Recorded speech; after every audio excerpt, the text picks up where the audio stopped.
What's happening? Welcome to the 58th episode of the Slapstream with Djordje.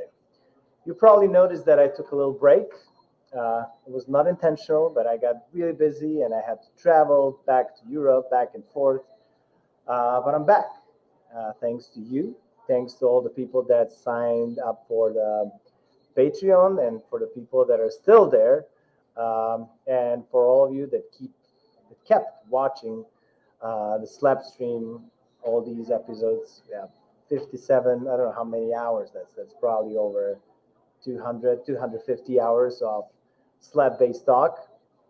And lots of you bought merchandise. Lots of you bought Art of Slap Bass t-shirts. And don't forget to Never Fret t-shirts as well.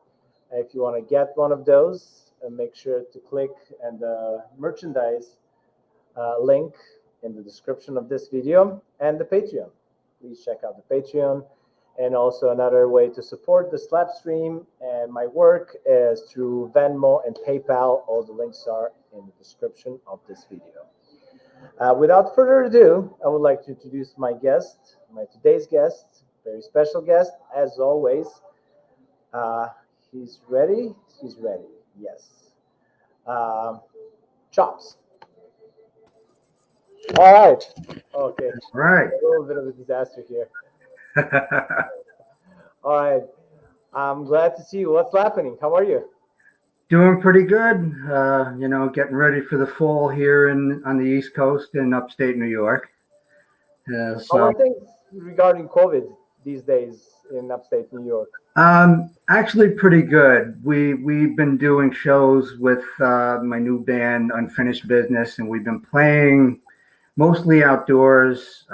We started last year where we played on a dock right on the lake, ran electricity, set up a PA, faced the water, and the only way you could come and see it was by boat.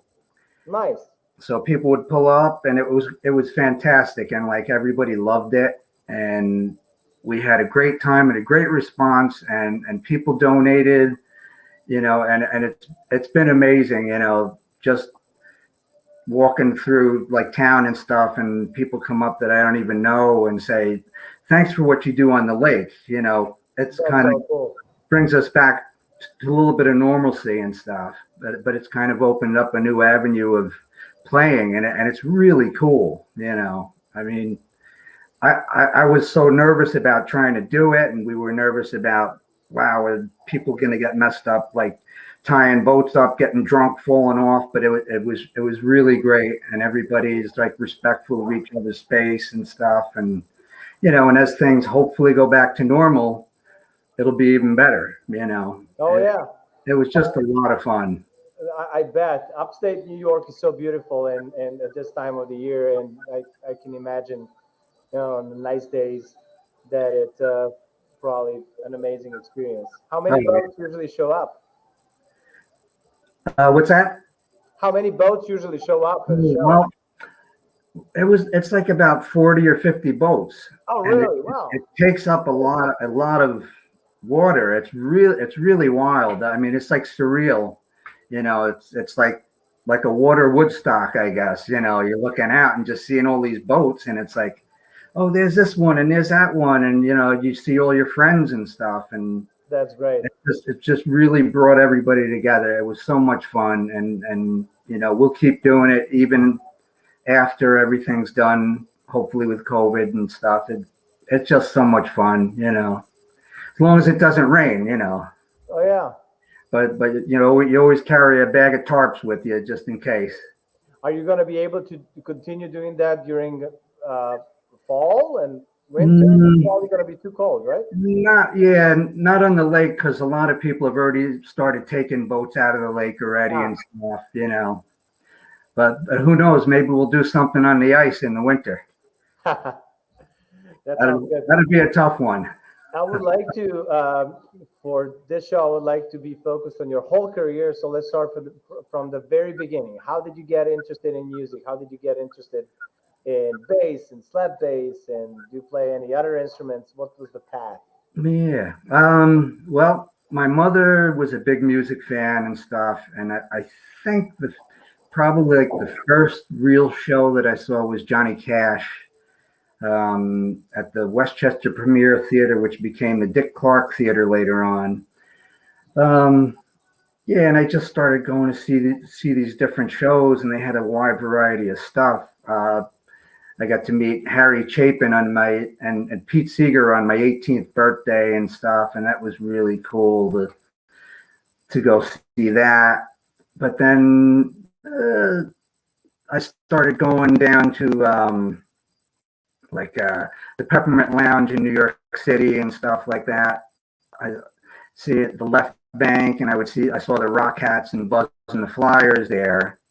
Went to the Lone Star Cafe and saw Robert Gordon, and that was a big thing that opened up a lot of doors in my mind and stuff, because that was Danny Gatton was in the band, and immediately I saw something in that just like has stayed with me forever, and we got to be great friends, and he's kind of was like my mentor, even though I played bass.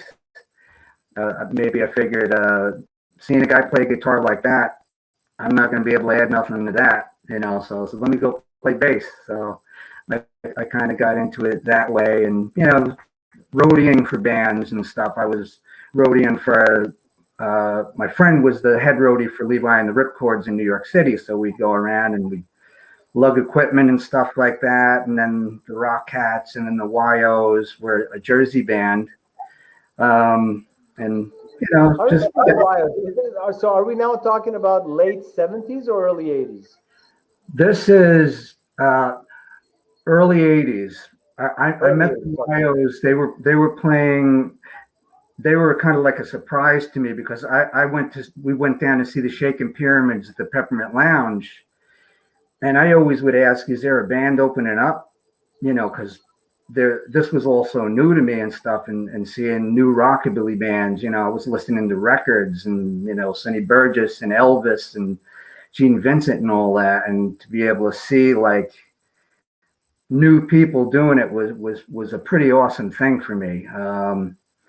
So yeah, the Shaken Pyramids were playing the Peppermint Lounge in New York City, and all of a sudden this band comes up, and they had a huge sound, a great guitar player, Mike Giroux, Brian Post was the bass player, Tim Gorell was the lead singer, and Joe Legs Geary was the drummer, and they were just great. They had like a swingy kind of rockabilly feel. It was really twangy, and it was just amazing, and I think Brian slapped a little bit, but I mean, with the Shaken Pyramids, Preston Langt was playing bass with them, and there was no drums. He was the drums. Davey Duncan came up and just did the little tribal drum and stuff at the beginning of the show. But I mean, yeah, just hearing guys hit the bass for the first time like that, it's like, whoa, that's really cool. So yeah, that was kind of my start into it, like getting to know everybody and stuff like that. It was. Were you already playing bass at that time or not? I had rented one. My cousin Spider-Man was the manager at Sam Ash in White Plains, New York, and I rented a bass from him for about a year, and then I bought a Roth fiberglass upright bass, a black one that I painted with like a hot orange or a hot red trim on the around the bass and stuff like that. So I was just getting into it,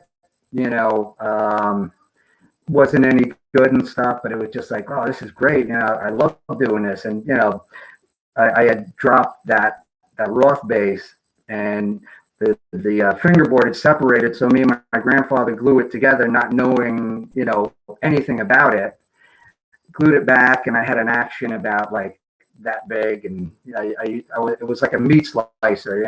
I'd play, I'd flat wound strings and stuff, but it was great. It was great to learn it and stuff like that.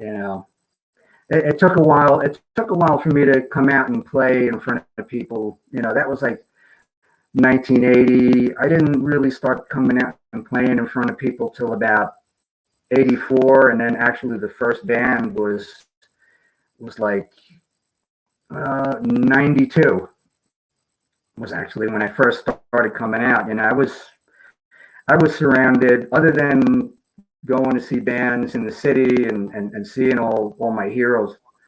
I was like living amongst heavy metal gods. You know, it's just like all heavy metal people. Everybody was into metal. There was no guys that looked like me, no basses like me. You know, so I kind of just dragged it out one night at an open mic at a place called the 401 Club. My friend Joe Mulverhill owned it, and they'd have an open mic on a Thursday night, and it's like, you know, I was just practicing down in the basement of the bar, and then I said, that's it, I'm going up. And I just dragged it out the door, went up on stage, and we played whatever, you know, like Zeppelin or whatever those guys knew, you know. And it took me a while to kind of find somebody to play with and stuff like that kind of wanted to do the music a little bit. You know, because I was into Batmobile.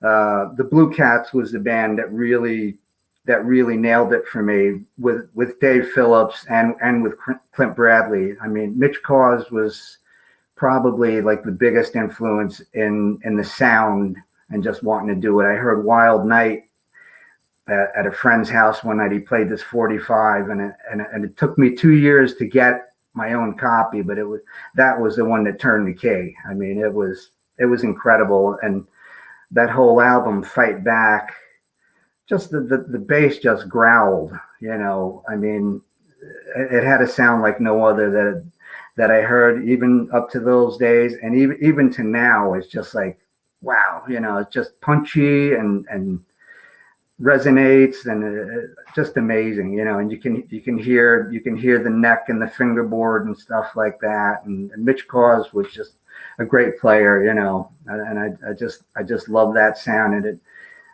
it kind of moved forward, like, you know, when the Blue Cats came back with the Tunnel.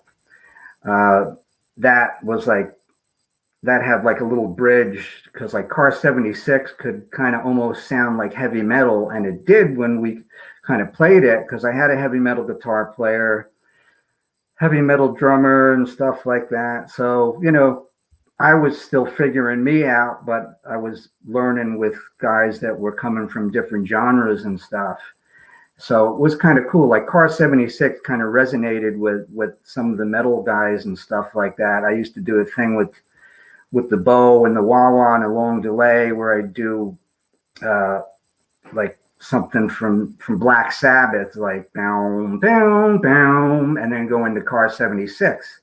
So, like, you know, the guys kind of like that. So it's kind of cool. So it was kind of picking up a little bit of steam, you know. And as always, there's a lot of changes. So we had the drummer break his leg and stuff like that, and we wound up not playing with him again. And another drummer came in that was a little more rootsy, but not too rootsy. But I didn't want to get completely rootsy anyway. I didn't want to be exactly like, you know, the 50s and stuff. I kind of wanted it to be something that, you know, new people could hear, like, you know, hang out with a pile of people in a parking lot and throw on Wild Night or whatever, and like, check this out, or, you know, check that out, and just see what people liked and didn't like, you know. So it was a lot of testing for me, you know.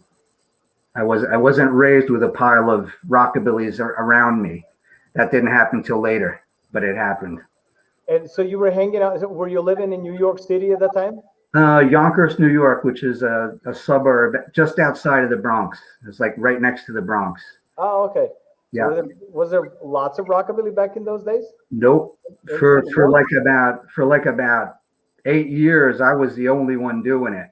You know? Okay. And Slick Pelt was very much not straight rockabilly, you know, because later on, when we actually got really going, we have Michael Lewis on guitar, and he plays with Alexis P. Suter now. And he was into Danny Gatton and Stevie Ray and Hendrix. And so it could be a big loud sound, and it was, and it was a lot of fun. We used to get like the tag of like the Grateful Dead of Rockabilly, because sometimes the songs would go on for a long time. Baby Please Don't Go, into this one, into that one. We recorded a version of Tainted Love, and it had For Your Love, kind of intermingled. So it was kind of like a little segue into it. And it was a lot of fun. Like, so a lot of our songs were, Stepping Stone was another one in that. So we picked like kind of grooves that kind of matched. And, my friend Sid McGinnis played with David Letterman's band and stuff. And he said, you guys went overboard in all the right places on that. So that was pretty cool. It was a nice compliment. Nice. And you said that you started playing bass around 84, right? Playing out in front of people, yeah, in 84, pretty much, yeah. Okay. So who were you playing with until you started playing with Slick Pelt? I had some friends. You started with Slick Pelt around 93? Yeah, 92 was like the first year, and then we did our first gig in 93. But I had roommates when I lived in another place in upstate New York, up in Wurtsboro, New York. I had a roommate that sang, and another friend of ours up the street that played guitar. So we would jam and do stuff like, we played Straight Cat Strut at a at an event once, and it was really cool, so I kind of like, that was like my first time playing in front of a crowd. It was like a variety show. We actually did an original like rap song, and it was pretty bad, but it was fun, and people said, oh, that was cool with an upright bass and stuff, and slapping and all that. That's interesting. So, and so you started performing with Slick Pelt in 92 and 93. And yeah. For how long were you playing with that band? Let's see, maybe real band, right? Yeah, that was the first real band. I came up with the name and everything like that, which was another interesting story. I used to work in baseball with the New York Mets, and I was a clubhouse guy, and I was trying to think of a name for this band that I was working on and stuff. And so this was 1986, and we're down in spring training in St. Petersburg, Florida. And Keith Hernandez was our first baseman, so they took infield practice. And they come in. He comes in early after infield practice, and he goes, fellas, there's a lot of pelt out there. And I was, pelt? And I was wondering what he was thinking about. And then I knew what it was. From first base, fielding ground balls, he could see into the audience. He could see into the stands, and he could see up the all of the girls' dresses that were there to watch the game and stuff. And I said, Slick Pelt, that would be nice, a nice Slick Pelt. So that's where I came up with the name and stuff. And then, anytime I see Keith Hernandez, he'll go, Mikey, Slick Pelt, which is kind of cool. But yeah, so I came up with the name and stuff, and then as we moved along and got other players and stuff like that, Michael Lewis and Manny Berlingo was our singer. So we went from about 92, I started the band with a whole different set of guys, and then Michael Lewis and Manny came in at about 94, and then we did 2 albums, Hell from the Hills, which was a lot of cover stuff, like stuff that I was influenced by, and we had a couple of originals on there, one of them being Baby Say, which was one of mine. And then we did another full-length album, Triple X Rodeo, and that was really a fun one. I still do. There's a song called a Cowboy Song on there, which we do with Unfinished Business. So that's kind of nice to keep that one going. We were just getting ready to start work on just writing stuff for another album. And in August 22nd of 2002, Manny passed away. He had a heart aneurysm, so it was like totally out of the blue. So we lost Manny, and it was really crazy, just like a shock out of left field. Like no one expected it, and by that time though, I was already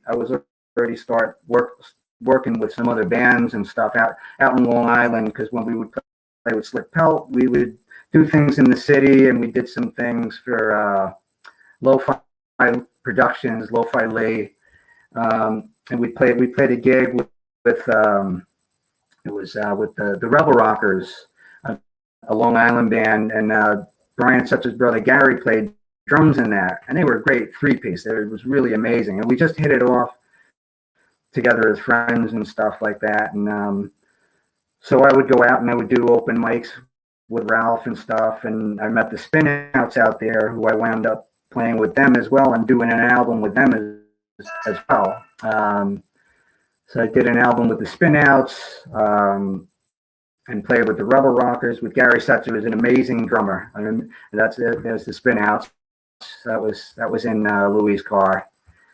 And we had a lot of fun. We did some covers, but mostly originals. And one of the covers we did was Cast Iron Arm, and that was fun because they used to come up with something crazy to say, like on the break part. So I hit them in the head. They came up with something that was different. So I kind of infused myself into it. And when we get to those breaks, I would do, instead of, so I hit him in the head or whatever crazy stuff Pete was saying, I would say something out of Goodfellas, now get your shine box, or I don't shine shoes no more. So that would be the breaks instead of the original stuff. So that was a lot of fun, But like I say, I was just getting familiar with those guys, and we were doing stuff together, and that's when we lost Manny. So that was a real blow, And so basically for a little while, I was just, for a long time actually, I was playing with other people's bands and stuff, and just fitting into whatever they did and stuff. So kind of like some of the original stuff kind of stopped happening for a while, but I'd play them the way I played them, which was a lot of fun. So I kind of kept my chops up, so to speak.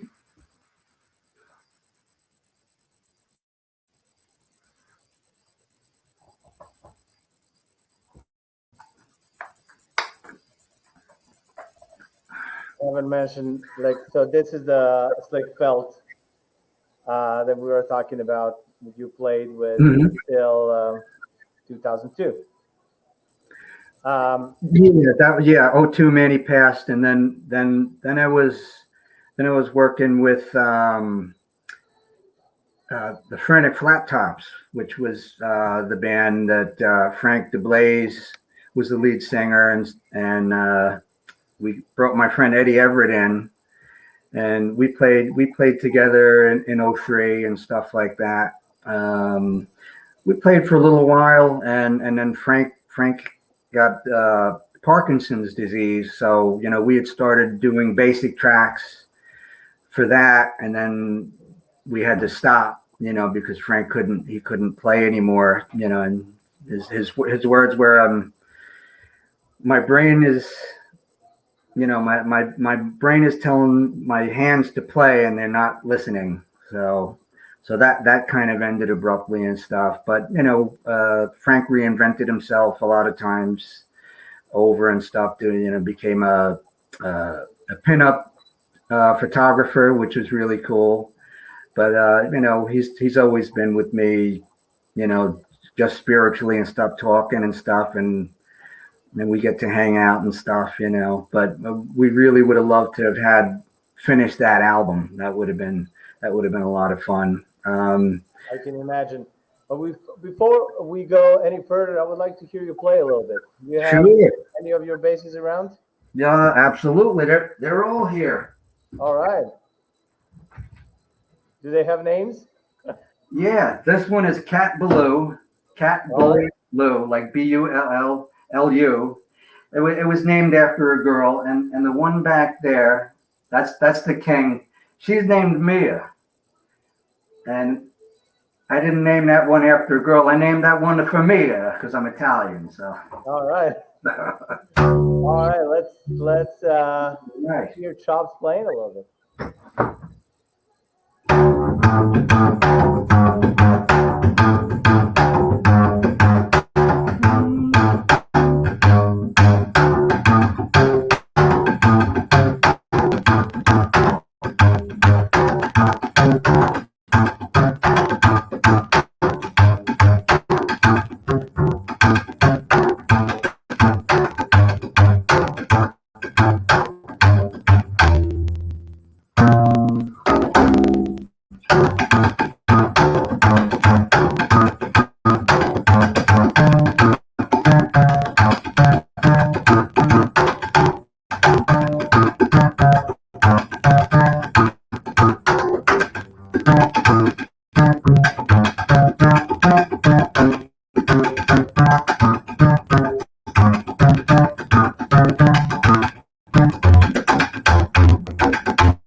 All right. It's good to hear slap down after a little bit, after a while. What did you say? I couldn't hear you. That one's a workout because that particular bass, the fingerboard after like 20 years is like kind of gouged out pretty good. So the action's like super high. You don't want to fix it? I'm gonna now that I got a little bit of money coming and stuff like that. I wanna get a new fingerboard and kind of set it up again because it's a totally different sound than the King. You know, the King, you know, as you know, was built for plugging in and with all the right stuff that luthiers like Gorilla Glue and stuff like that, you know. So yeah, that one, this one sings a lot more than the King and stuff acoustically, but and I have my action set a little bit more realistic for the King. So it's because I'm not always slapping, you know, so I kind of like to be able to get my press everything down and stuff like that. How many basses do you have? Well, I got also behind me there is an Ampeg baby bass. So I have two uprights and the baby bass, and then I don't know if you can see her. The baby. Oh yeah, there's the baby bass is. I gotta find it right there. Right there. No. Yeah. Baby bass is off my right shoulder. Yeah, I haven't used her much out really ever at all and stuff. That was basically something that I wanted to try and have as a backup, figure leave it in the car and stuff like that. But I never really did, and it's kind of totally different anyway. Then I have like a Fender Jazz bass, and I just got that.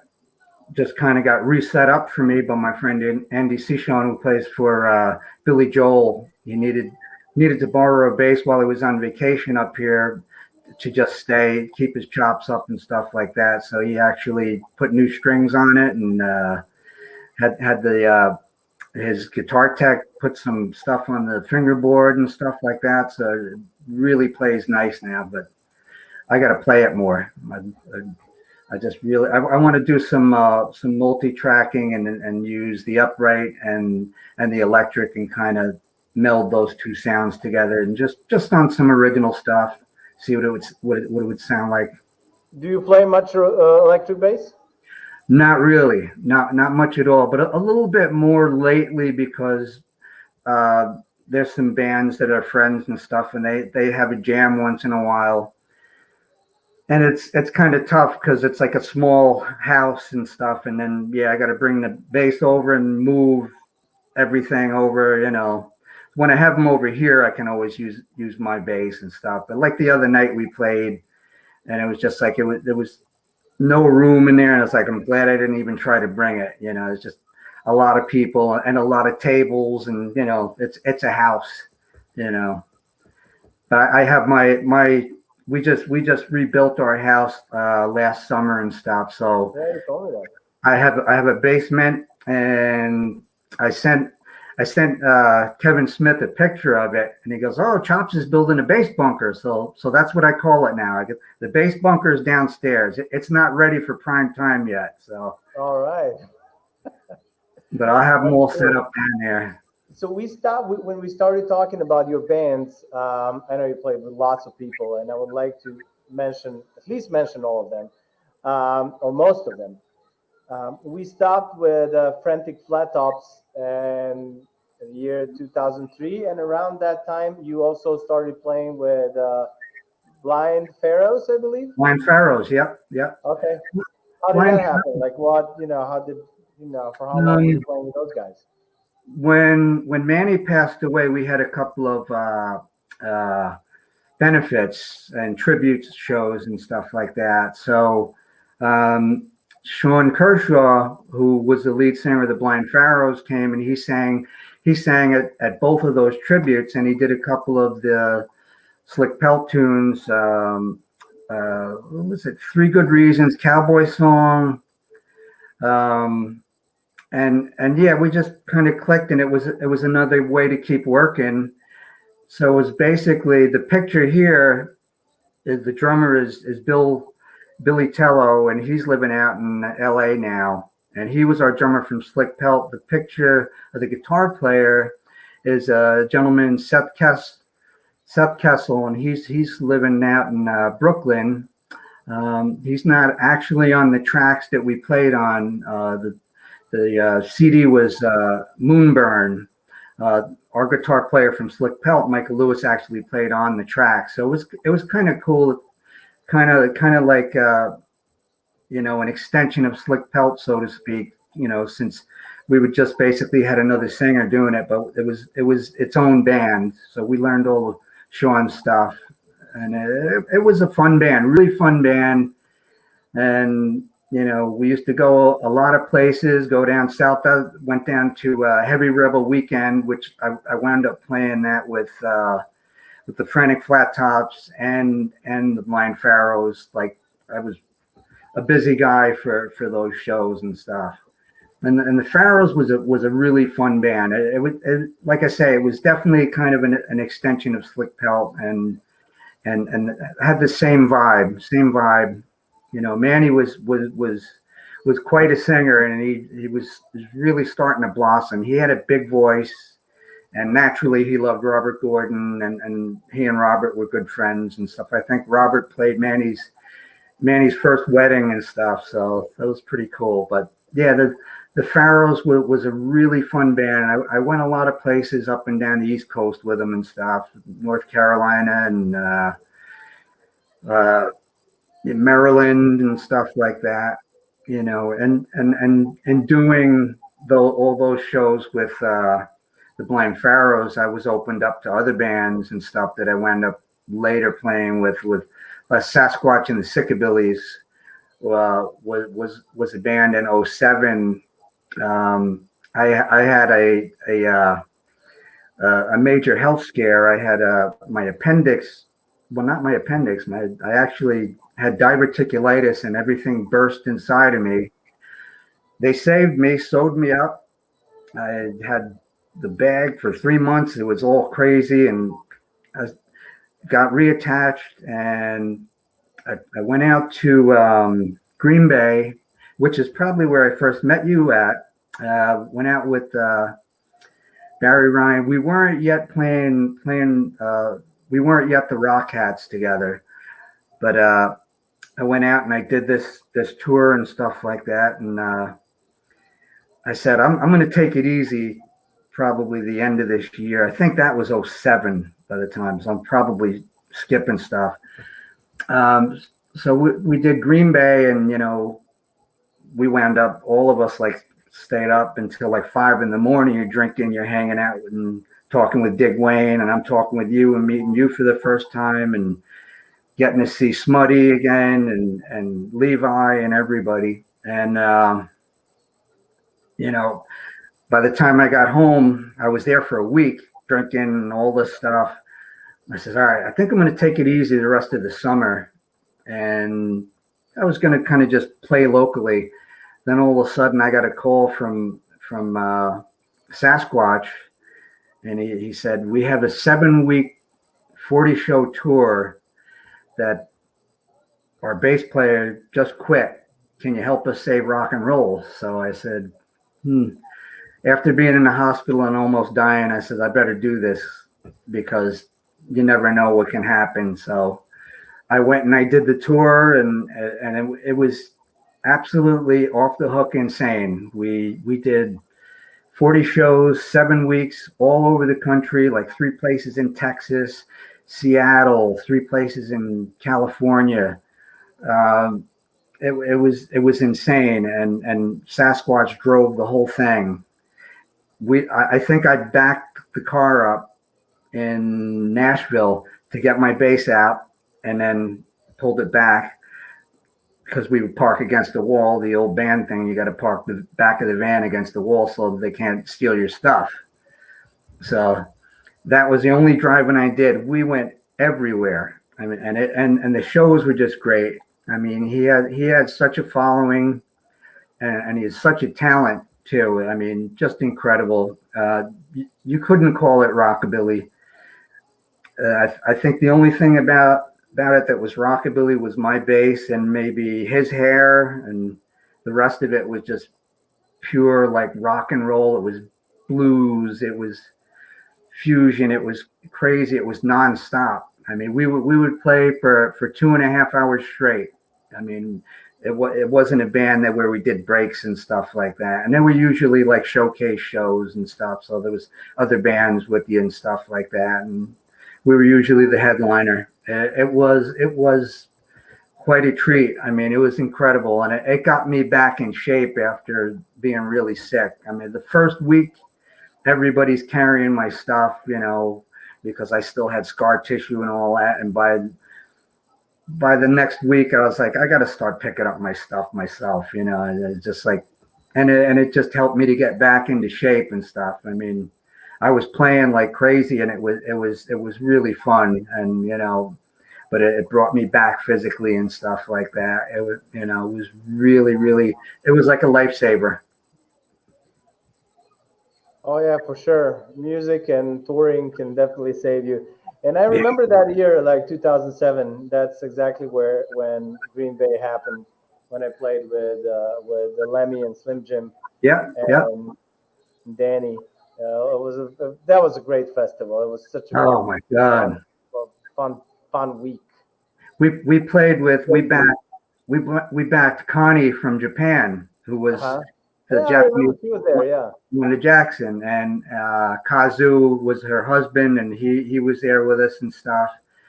That was just so much fun. It was totally incredible, and to see Levi and to see Dig Wayne play the Buzz and the Flyers material was just incredible. I mean, that was, I remember, cool. Levi was playing with with the Rockats, with the whole band. With almost all, I think everybody except Guy Hemmer, the rhythm guitar player.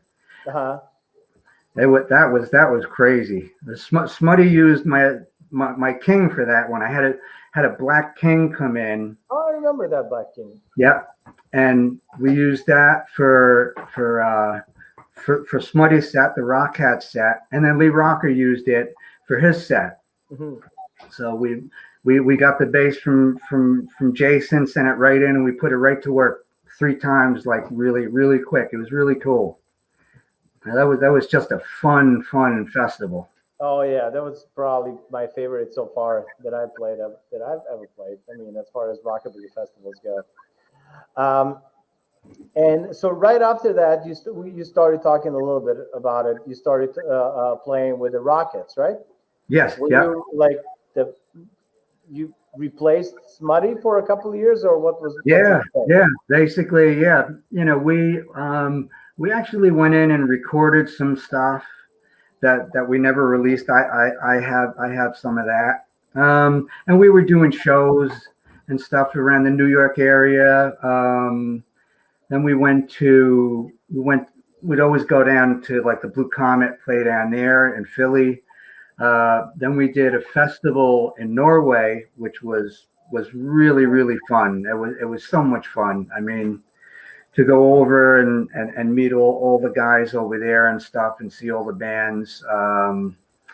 It was just amazing. I mean, we barely slept because it was like so cool, and the sun never went down anyway, so I didn't feel like sleeping at all. That was really fun, and to kind of bring back like songs like 50 Miles from Nowhere and stuff, because we recorded a studio version of that. Like I say, it's never been released, and now the Rockats are recording another one right now as we speak. And I heard some of the roughs that Danny sent to Barry Ryan. I did a gig a couple weeks ago with Barry Ryan, and he played me some of the roughs of that, and it's really cool. It's just another take on 50 Miles from Nowhere, and it's cool because like I think Danny added like a stop in it that isn't in the original, and it's really cool. It's really cool stuff. They're going to release it as the Rockats? I don't know if I think they'll eventually play again soon. I mean, that song they record it. They're gonna release it as the Rockats. It was on the Live at the Ritz album, so they never did a studio. They never released a studio version of it. Okay. I understood that they're recording it right now. That they're Okay. Yep. But they're gonna release it as the Rockats. Okay, cool. So is Smutty on it? Smutty is going to be on it. Yep. Okay. Yep. All right. And they just found his bass. I don't know if you ever heard the story, but the Rockats had all their equipment stolen. I guess it was in Jersey, and they parked the car outside of a diner and or something like that after a gig and stuff, and maybe it might have been just the truck driver and stuff, and they stole the whole van and they stole all their equipment. So about a month ago, I started seeing all this post that Smutty's bass found in a pawn shop in, I don't know, in New Jersey somewhere. So they had a nice picture of it, and like I guess they're working on getting it back to Smutty, which is really cool. And it's so cool to see it. It's like, it's like a time capsule, so to speak. It hasn't been seen since it was stolen back in, I don't know, was it 82 or something like that? It might have been 1980 for all I know. They got ripped off a couple of times. But it looks like Smutty's going to have that bass back, which is really cool. So wow. I think they will be doing some sort of reunion type thing. I mean, I don't know for sure. I can't really speak for them, but that I think that's going to happen. We know the album's going to happen, so that's cool. So you played with Rockats in 2008 and 2009. Is that when you played with Brian? Yeah. We played. That was Tommy McGuire's wedding. So that's the Rockats and One Stray Cat, it was so much fun. We were in the middle of doing like sleepwalk, and Brian was the best man of the wedding and stuff like that, and I could see him pacing around as we were doing sleepwalk, and he was just he had that nervous energy, and all of a sudden he grabbed the gratch and stuff like that and jumped up, and it was so cool. It went from level 10 to about level 15, Barry Ryan's an amazing guitar player, and we're right in the middle of it, and then all of a sudden Brian's playing. It was so much fun. I mean, then we started playing like I think we probably did Mystery Train. I know we did Let's Play House, And unfortunately, for the venue there was a curfew, and so we had to shut it down like right at 11 o'clock. And I remember Brian saying, "Man, we could play all night," and we could have. I mean, it was really killer. And unfortunately, back then, I guess we were just on the verge of like cell phones being like a major thing, because otherwise there would have been a million recordings of it. It was really a fun show. I can imagine. But that was not the only time that you played with Brian. You told me you guys Yeah. played a few times, and you also shared that interesting story how you guys met, and I would like to hear that. I mean, I'm sure Yeah. that our audience, the Slapstream audience, would like to hear that as well. Yeah.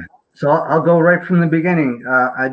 Naturally a big Stray Cats fan and stuff, and I hadn't met the guys yet. I'd seen them like 3 or 4 times in New York City. So it was 1984, and I went to the Orange County Fairgrounds in upstate New York, in Middletown, New York, and Stray Cats were playing. I got to meet these guys.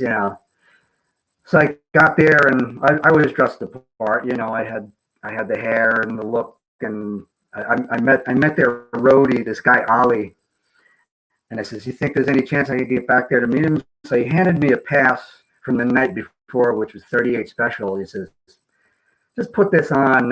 They'll believe you. They'll." And I did. I went back there, and they immediately got me another pass. And I put the pass on, and I walk in, and they're sound check, and the guys are like looking at me as they're sound checking and like nodding. And I was like, holy cow! This is gonna happen. I'm gonna meet them and stuff. So I met the guys, and we had just lost a friend the year before in a motorcycle accident, and he loves Slim Jim Phantom, and actually played in one of those events that I played in Wardsboro, New York, before I was even playing in a band. And I told Slim Jim that story about Jimmy, and we're going to play a song. We're going to play a song. No, I actually told Brian that. Yeah, we'll play a song from what's his name, Jimmy Bailey, and the kid's mother and sister were there, and they heard them dedicate a song to their brother who had passed the year before, and they did the song. It was on Phantom Rocker and Slick, "Time on My Hands," and Lee Rocker sang it. It was like so cool, And so that was the first time I met Brian and the boys and stuff. And as they were playing, they played a Phantom Rocker and Slick song during the Stray Cats show. Yeah, it was before they broke up. They were a 4-piece. They had Tommy Burns was playing the other guitar. Tommy Burns now he's I think he's the musical director for Billy Joel. So Tommy was the fourth Stray Cat for that tour. This was before they broke up. 84 or so? Yeah, 84. So they're playing and stuff, and then I see Brian comes out, and he's wearing a Mets hat, a New York Mets baseball cap. And it's like, oh yeah, that's right. He's from Long Island and stuff. And I had worked with the Mets like 2 years before. I wound up working for them in '85. So I remembered that, and Brian was touring. This was 86. Was touring with opening up for George Thorogood, and this was the I forget the name of the band, but it was, I think, his first solo. It wasn't The Knife Cuts Like Justice. It was the album after that, and he was touring for that.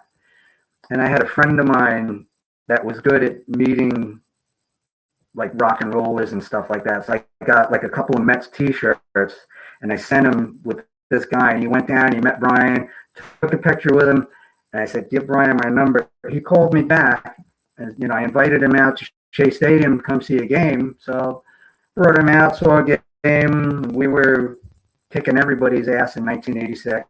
So that was really cool. Brought him to the game, and then we stayed in touch. And then it was World Series time, so the Mets are in the World Series against the Red Sox. So I called Brian up. I said, I got some tickets if you want to come to game 1 and 2. And he came to games 1 and 2, sat with my mother both nights, brought his dad the first night and his brother Kenny the second night. And I brought him into the clubhouse. It was kind of like taboo because we had just lost the first 2 games, but I brought Brian in the clubhouse to meet some of the guys. So he met Bud Harrelson, was Brian's idol.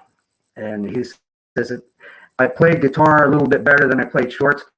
So that's that story. Luckily for us, because Brian's an amazing talent. So yeah, he came to see like a couple of the games and stuff. So we wound up winning the World Series, and it was New Year's '86 going into '87, and Brian called me up and said, "Hey, Mike, what are you doing New Year's Eve?" And I said, "Well, I got this girl I kind of like. I figure maybe I'll go hang out with her." He says, "Well, if you don't want to do that, I'm playing the MTV New Year's Eve ball with Carl Perkins and Dave Edmunds and the Georgia Satellites and the Beastie Boys and some of the Taylor brothers from Duran Duran." And I said, "Well, yeah, I think I'll go with you then." So I went to that show, and that was amazing. And Brian did like a nice tribute to Ricky Nelson because it was a year removed from the plane crash that took Ricky Nelson.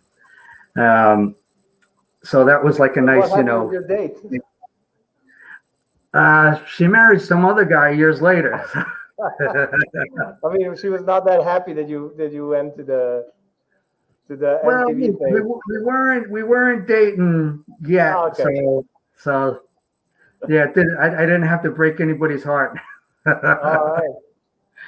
But that was a fun night. That was really fun. I mean, just seeing all those guys and Carl Perkins, and that I think that might have been one of the last times. No, I actually got to see him. Yeah, around '93 was the last time I saw Carl play down at the Lone Star Roadhouse. By then it was the Roadhouse.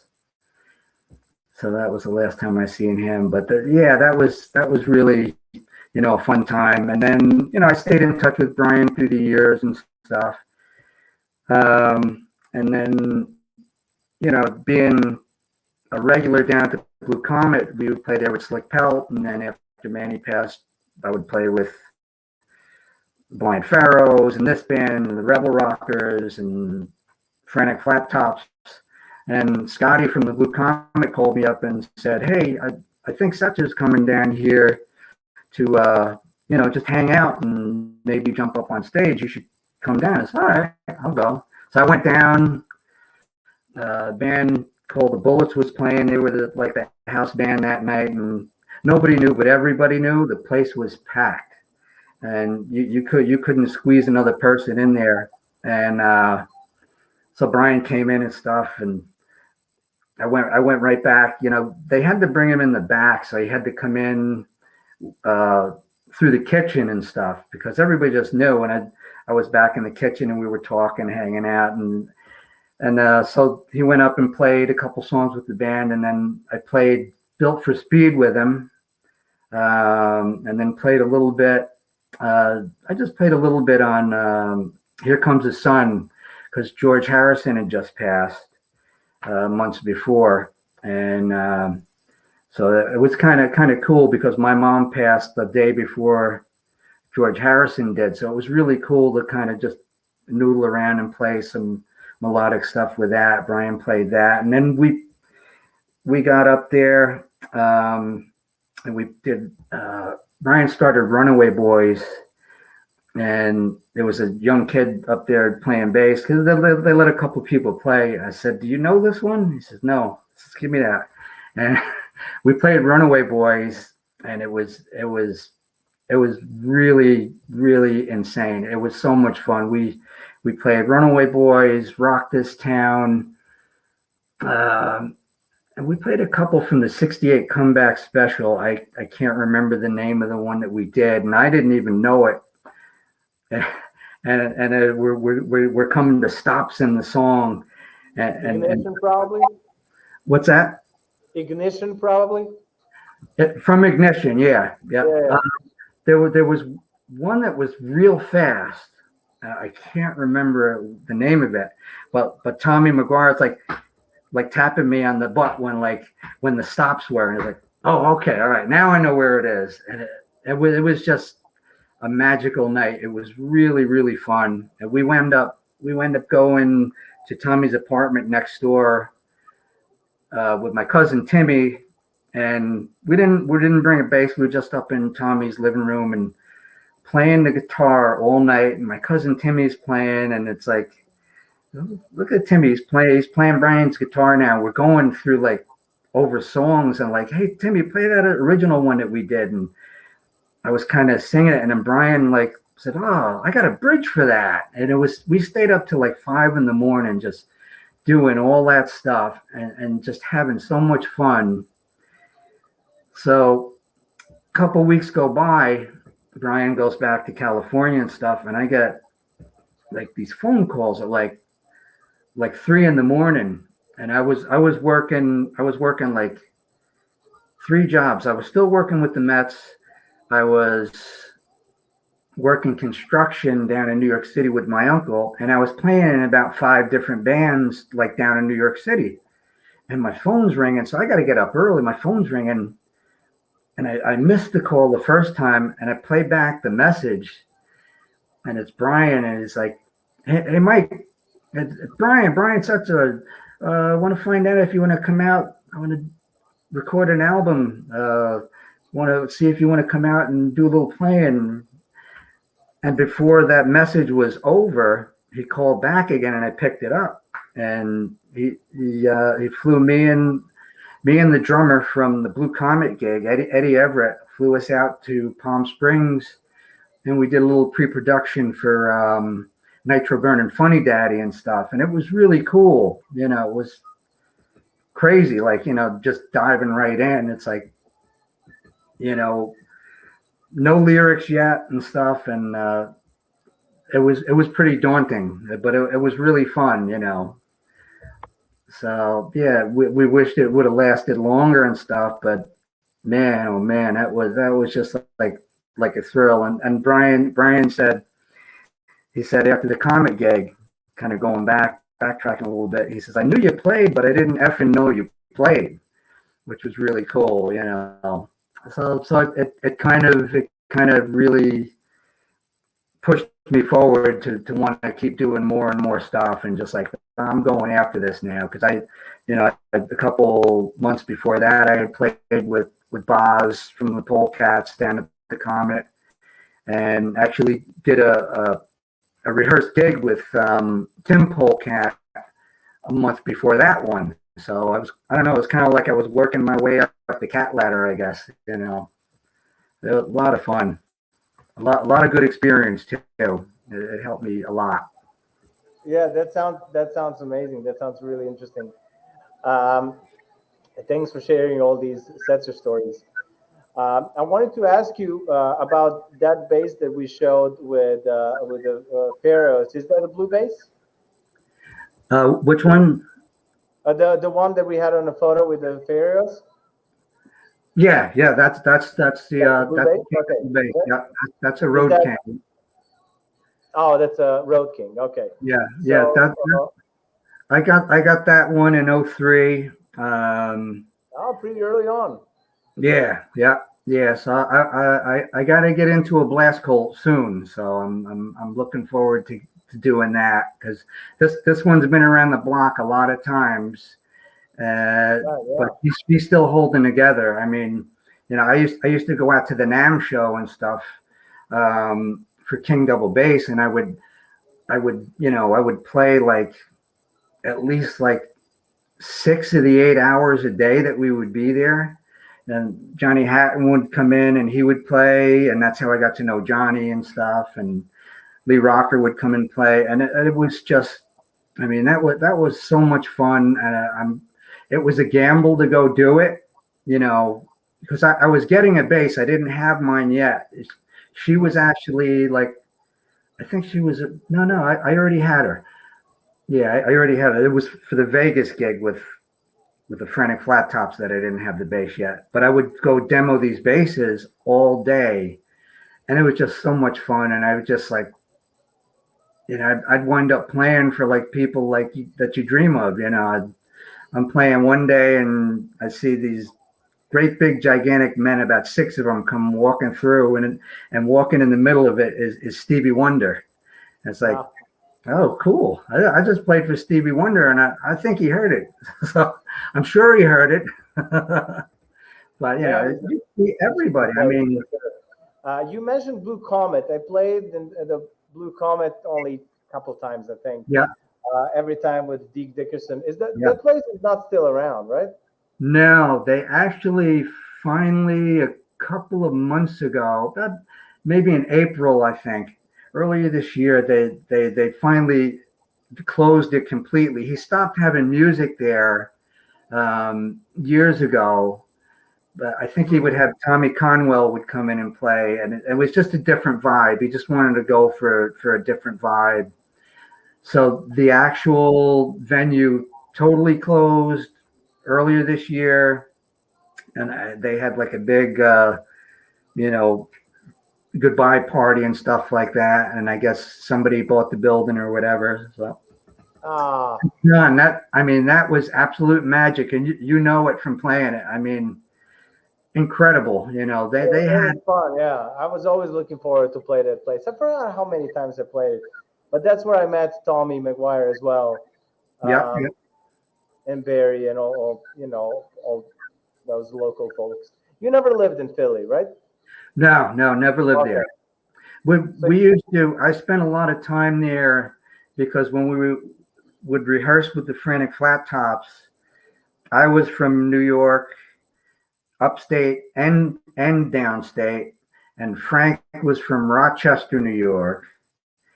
He was the lead singer, and the drummer Eddie Everett, who I brought on the Setzer stuff, because that's where we met through Brian and stuff like that. Eddie lived in Delaware, so we would rehearse 1 week in Delaware, 1 week in Yonkers, another week in Copake, and another week in Rochester, and back and forth. You know, whatever got us closer to whatever gig we were doing, and we were really woodshedding the band and stuff, and it was really coming along. And we, like I say, we were doing basic tracks. We had about 8 tracks and stuff like that. That, you know, we weren't able to finish because Frank had Parkinson's and stuff, and he was just starting to feel that coming on. So yeah, that was an opportunity we wish we could have finished.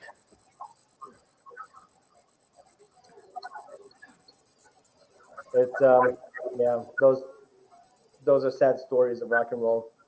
Ooh. When you put like everything into record or songs, and then fortunately, oh yeah, yeah, like the people that you wanted to be there. Yeah, yep.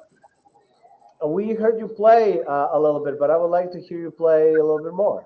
Can you play the blue bass, maybe? Yeah, it'll take me a little bit to switch them around, but I'll do that. Yeah. Okay, let's do that. All right, while Chops is doing this, I would like to remind you to click that subscribe button and slap that like button. It really helps with the YouTube algorithm. And check out the Patreon, especially Patreon, and in the description of this video. And check out Venmo and PayPal if you'd like to support Slap Bass live stream, Slapstream, and my work. And Chops is almost ready. And I'll also like to remind you to get our Slap Bass t-shirts. All right. Let's rock.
All right. Which one is more comfortable to play? This one. Just for the top hand, but actually the other one with the higher action for the right hand is a little bit more easy to get under it.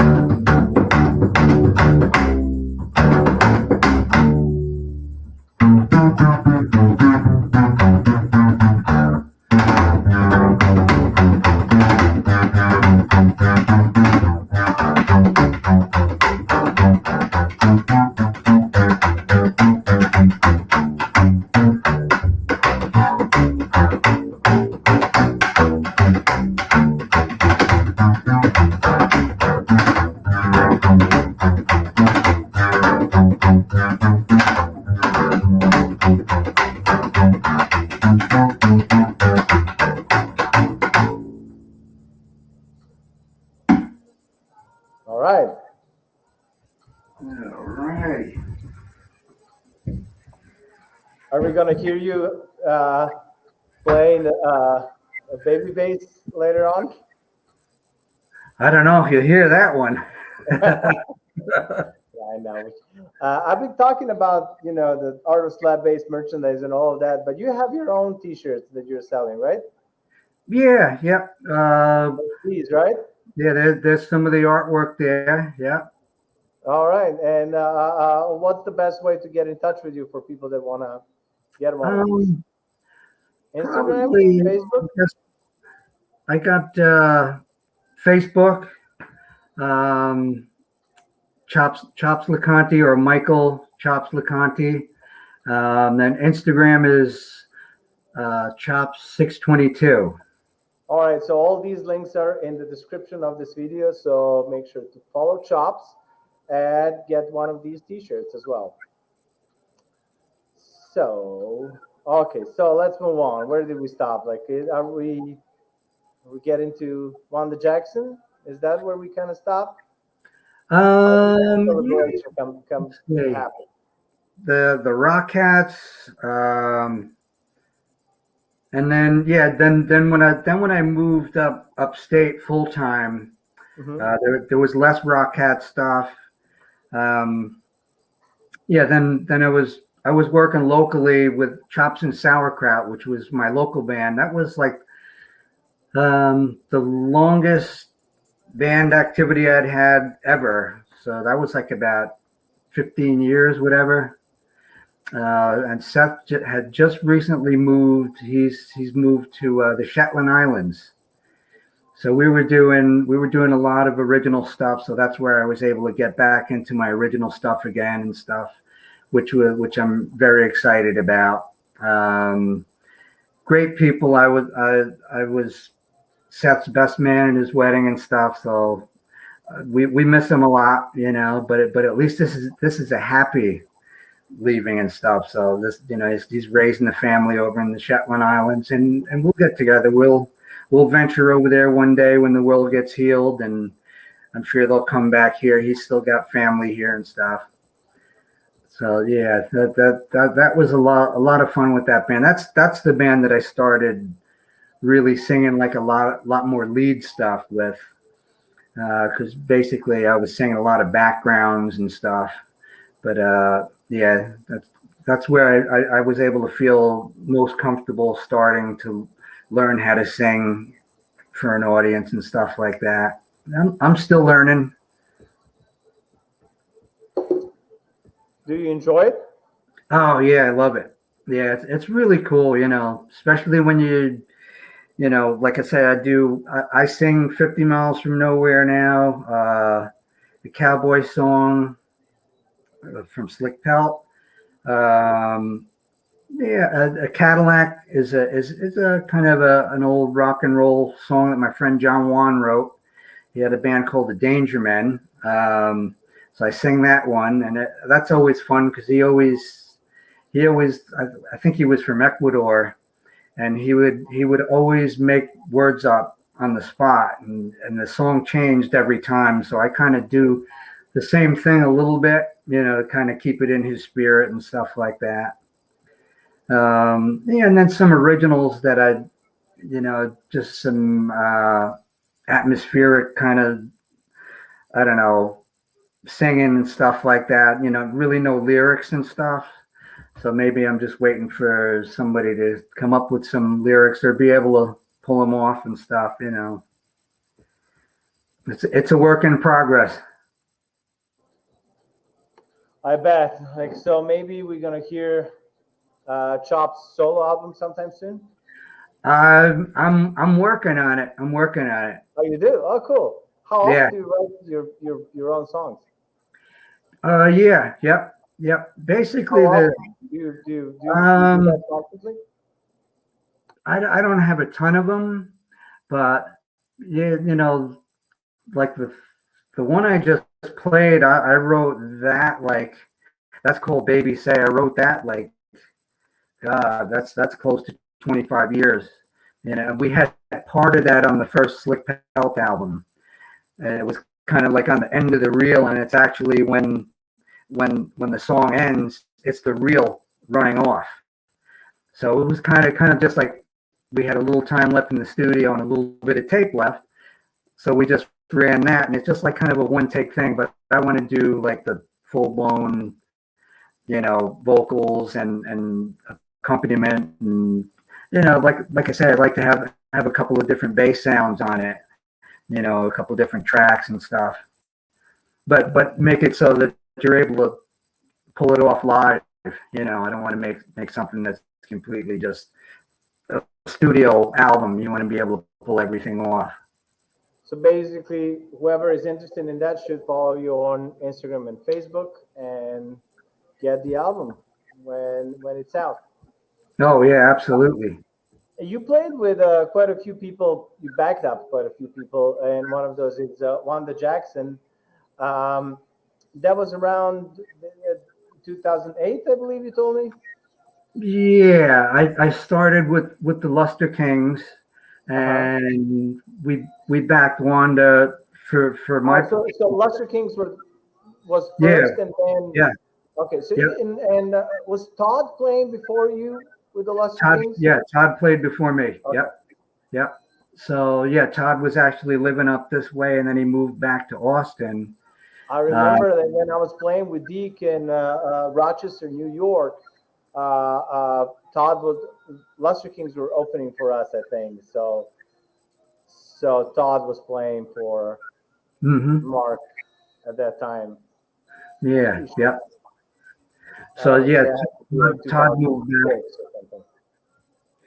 moved back to Austin, and Mark needed a bass player, so I went up being with him from 09 to 2020. So yeah, I had about. Wow, that's one of the longest bands in your career. Yeah. Why did you stop playing? You guys don't play anymore? Nah, time for a change, I guess. And I was getting ready to start. I had actually started unfinished business and stuff like that. So. And I forgot to feature a photo of Lustre Kings. Oh, there you go. There we are at the rodeo bar. That's at the rodeo bar, and that's Mike LaRocca playing drums. He plays with the Buzzards, and he did some of the Levi and the Rockats shows in New York City a couple of years back. Great drummer, great drummer. We miss the rodeo bar a lot. That was such a great place to come and play. That was excellent place. I played there only a couple times with Deke again. Yep. That had to be like, 2006, 7. Yeah. Yep. Probably 6, 7, 8, something like that. I remember I played a few times there, but not that many. But it was fun. That was a cool place. Oh yeah. There's no places like that anymore in New York, right? Not really. Actually, there's one really good place in Brooklyn called Skinny Dennis. Okay. And it's a little bitty, little tiny honky tonk that is just, it has like, you never know who's going to be there. I played there with the Lustre Kings, and every once in a while, like Dale Watson came in and played with us. And one night was Margot Price, and that was really cool, getting to play with her and stuff. And, it's just like, I wasn't really sure who she was at the time myself. And it was like, that's somebody. And she came up, and we did like, I think 2 songs together using her guitar player and our drummer and me. That was really fun. That's a great place. I mean, Skinny Dennis is so much fun. Climb up on the bar, just like the Blue Comet, and and everything is good. That's actually a place called Club Helsinki in Hudson, New York. And I'm on top of the bar. I'm about 100 feet away from the stage there. I was wireless and would run up mid-song. Usually I'm Poke Salad Annie, because I could hold an open E and just strum that as I was climbing up the stairs and climbing on the bar. I tried to make it so I didn't stop playing at all. I tried to just keep playing. That's how you mess up your back, and I'm sure you've messed up your back a couple times too. That's name of the game. Yeah, this is an outdoor gig with the Lustre Kings. It's with Lustre Kings. So that's what I wanted to ask you. Mm-hmm. Yeah, that was like a town concert kind of thing and stuff, and just ran around the whole crowd and just kept playing as we're going and stuff. A lot of fun. Wow, I can imagine. We started talking about Wanda Jackson, and so basically Lustre Kings. Yeah, you were a member of the band, backed up Wanda Jackson. Is that how that? Yeah, I got, because they had already been playing with her a couple of years and stuff, and then when I got in the band, then the time came for her to come and play, and it's like, all right, so you got to learn the songs. Well, I already knew them because I had worked with a New York City band called the Wanda Jackson 5, and we would do Wanda stuff and Janice Martin stuff and whatever cool gals that our friend Jukebox Jody, she was the singer in that. So yeah, I kind of had a grasp of all the Wanda songs, and we just played them at a lower volume, and sometimes the keys were different and stuff, and that was a lot of fun, especially the first 2. Like when you just playing on stage with somebody that's like a Hall of Famer, and you're just going toe to toe and just having so much fun, and it's working, and it's really, really cool. And she was great, true professional. She knows her stuff. Absolutely, I played with her as well, not that many times, but every time was a blast. She's an excellent. The last time we played we did the Montreal Jazz Fest a couple times, and then the last time, with Wanda, and then we played with Wanda in New Jersey the last time we played with her. Oh, and we were rehearsing. the regular thing was they'd fly in from the airport, from wherever they were at home or whatever, meet us at the gig, and we'd go over the stuff. So we're going over the stuff on stage, and I'm playing, and then I'm looking down, and there's nobody in the place yet. It's just basically the band and people that were working there. And I look down and I see this pretty lady like right in front, just looking up. And I says, man, it looks like could that be my ex? And I'm looking at her, and I'm looking and I say, oh my God, that's Joe and Jet. So Joe and Jet was there, and I think that was the night we were finalizing for her latest album, which she just released. Oh, cool. So, I'm playing, and I'm looking at Wanda, and Joe and Jet's right in front, and I'm like, hey, this is pretty good. Oh, wow. It was really fun. It was fun. It was a weird gig, but it was just fun. So it was your ex, basically. What's that? So it was your ex, right? It wasn't my ex. No, no. Yeah. So how many times you played with Wanda? Let's see. For a few years you guys played with her?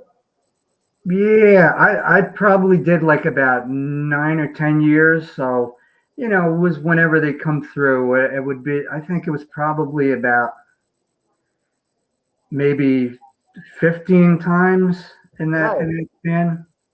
Yeah. That's great. That's always a lot out in Green Bay. A lot of them out in Green Bay. Oh, okay. We did the Elvis Fest. They had an Elvis Fest. I guess it was his 80th birthday, so they were commemorating that. And she was not there at the Green Bay like when we played, right? I don't remember, right? No, she was. She was because I remember this story. I think Wanda and Wendell got a little upset because she was going on after Levi and the Rockats played, and Smutty did the old thing where he laid on top of the bass. He took his shirt off like he always did. Took his shirt off, and he's playing the bass and stuff like that, and he's humping the bass on the ground and stuff.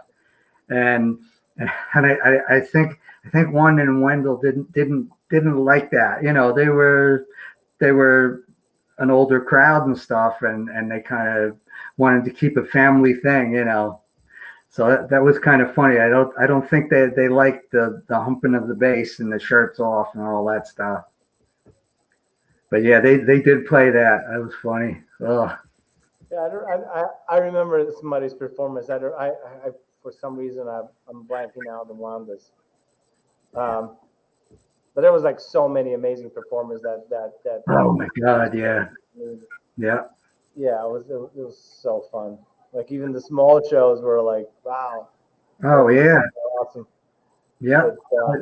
Like all the doo-wop people, like people from the Treniers and like Jack Scott and Ray Campy and just like everybody, I'm like taking pictures and sending them to my brother. I says, remember Jack Scott? We used to fight over the singles. My mother had all the singles and stuff, and we'd be fighting over the 45s, and there's Jack Scott. It's like, wow, crazy, And I think Robert Gordon was on that same bill. Yeah, he was there. Yeah, I remember that. You get to hear The Way I Walk like a couple times, It was really cool. Was Chris Spedding playing with him? I believe so. He might have, yeah. Yeah, he might have, yeah. Because Barry from the Rockats would sometimes play for him here in New York, but I think Spedding came in for that. Oh, so Barry would play guitar for Robert? Yeah, Barry Ryan used to play some guitar for Robert. I didn't know that. Yeah. So when you I forgot to ask you when we were talking about your beginnings. So who was the first guy that you saw actually slapping the bass? Wow. I think Preston Lanks from the Shaking Pyramids. Okay. I think that was bands that you've seen before that, like Robert Gordon. Did he have like a Tony He had Garnier clapping? Tony Garnier, but that was on certain things like Mystery Train. They would end Mystery Train with bum, bum, bum, bum, bum, bum, bum, bum, bum, bum, Okay. bum. But yeah, he did like Clapping, right? Oh yeah, absolutely, yeah. I interviewed Tony Garnier as well. That's fun. Man, what a player! Yeah. So, during those days, there was not that many slappers, right? No, not as much as. Yeah, I mean, like I said, for years and years and years. I mean, nobody. I'd be like a lone wolf. So when I hooked up with the Rebel Rockers, which was with Gary Setzer playing drums, their bass player Tony Palumbo was like the first guy that I was, like talking with. That by the time I was playing, the guy that taught me the most about slapping in the beginning was a guy named Rory McLeod, who played with a band called Rock House, and he was a monster. Before I saw Kevin Smith and Preston Lanks play, it was like Rory McLeod was like unbelievable. He played with Room Full of Blues. He's actually on their live album, Room Full of Blues Live, but he was the first guy to like show me stuff. Before I was playing, so I really didn't know, how to do a lot of stuff. And Rory helped me out a lot with that. In fact, he's the first time I played on stage before I played with my friends. We did it mid-song, Good Rockin' the Night. The Detours are playing, and Rory took off. He kept the top hand going, and I came in and did the bottom hand, and then I just took over and just played like a little bit, and then we switched out, So that was my first introduction to playing, to slapping in front of an audience. That's kind of trial by fire and stuff like that. It was fun though. I can imagine. And from those days, you also mentioned Danny Gatton. That you guys were friends. Yeah. Yeah. No, I was working up to it, but he left us too soon. Yeah. Yeah, he was like early 90s, right? That was 94. 94. He was probably the biggest musical influence on me ever, and that happened the first night I saw him. I had been to see the Rockats on a Sunday night, and then like about 3 days later, I think it was a Wednesday night, Robert Gordon was playing at the Lone Star Cafe in New York City. And, the Rockats, it was so cool. And I was like freaked out, man. These guys got the look and everything. This is amazing. And Smuddy's climbing on the bass, and Dibbs is dancing, and Tim Scott, is playing awesome guitar. And so I go to see Robert Gordon. I had a couple albums and stuff, and I had one with me for him to sign. And the Lone Star Cafe was just like a tiny bar room and steps going to the upstairs, and the band would walk down. So I got there. I was with my mom and stuff. She drove down with me and stuff, and standing like right in the front. I had already met Robert, got his autograph and stuff, and the show hadn't started. And all of a sudden, I see these two guys, kind of heavy set, come down, and they got like flannel T-shirts on, and they're getting ready to play guitar. I said, "Oh man, this isn't like the Rockats or the Stray Cats. These guys are, they're not even dressed like crazy cool or nothing like that."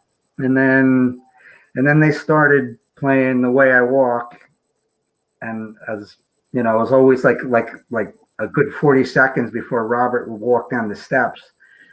But as soon as they started playing that, wow, it just changed everything for me. It was like incredible. It was something you can't explain. And I try to explain Danny to people, and that was my first time seeing him, and it's just unexplainable.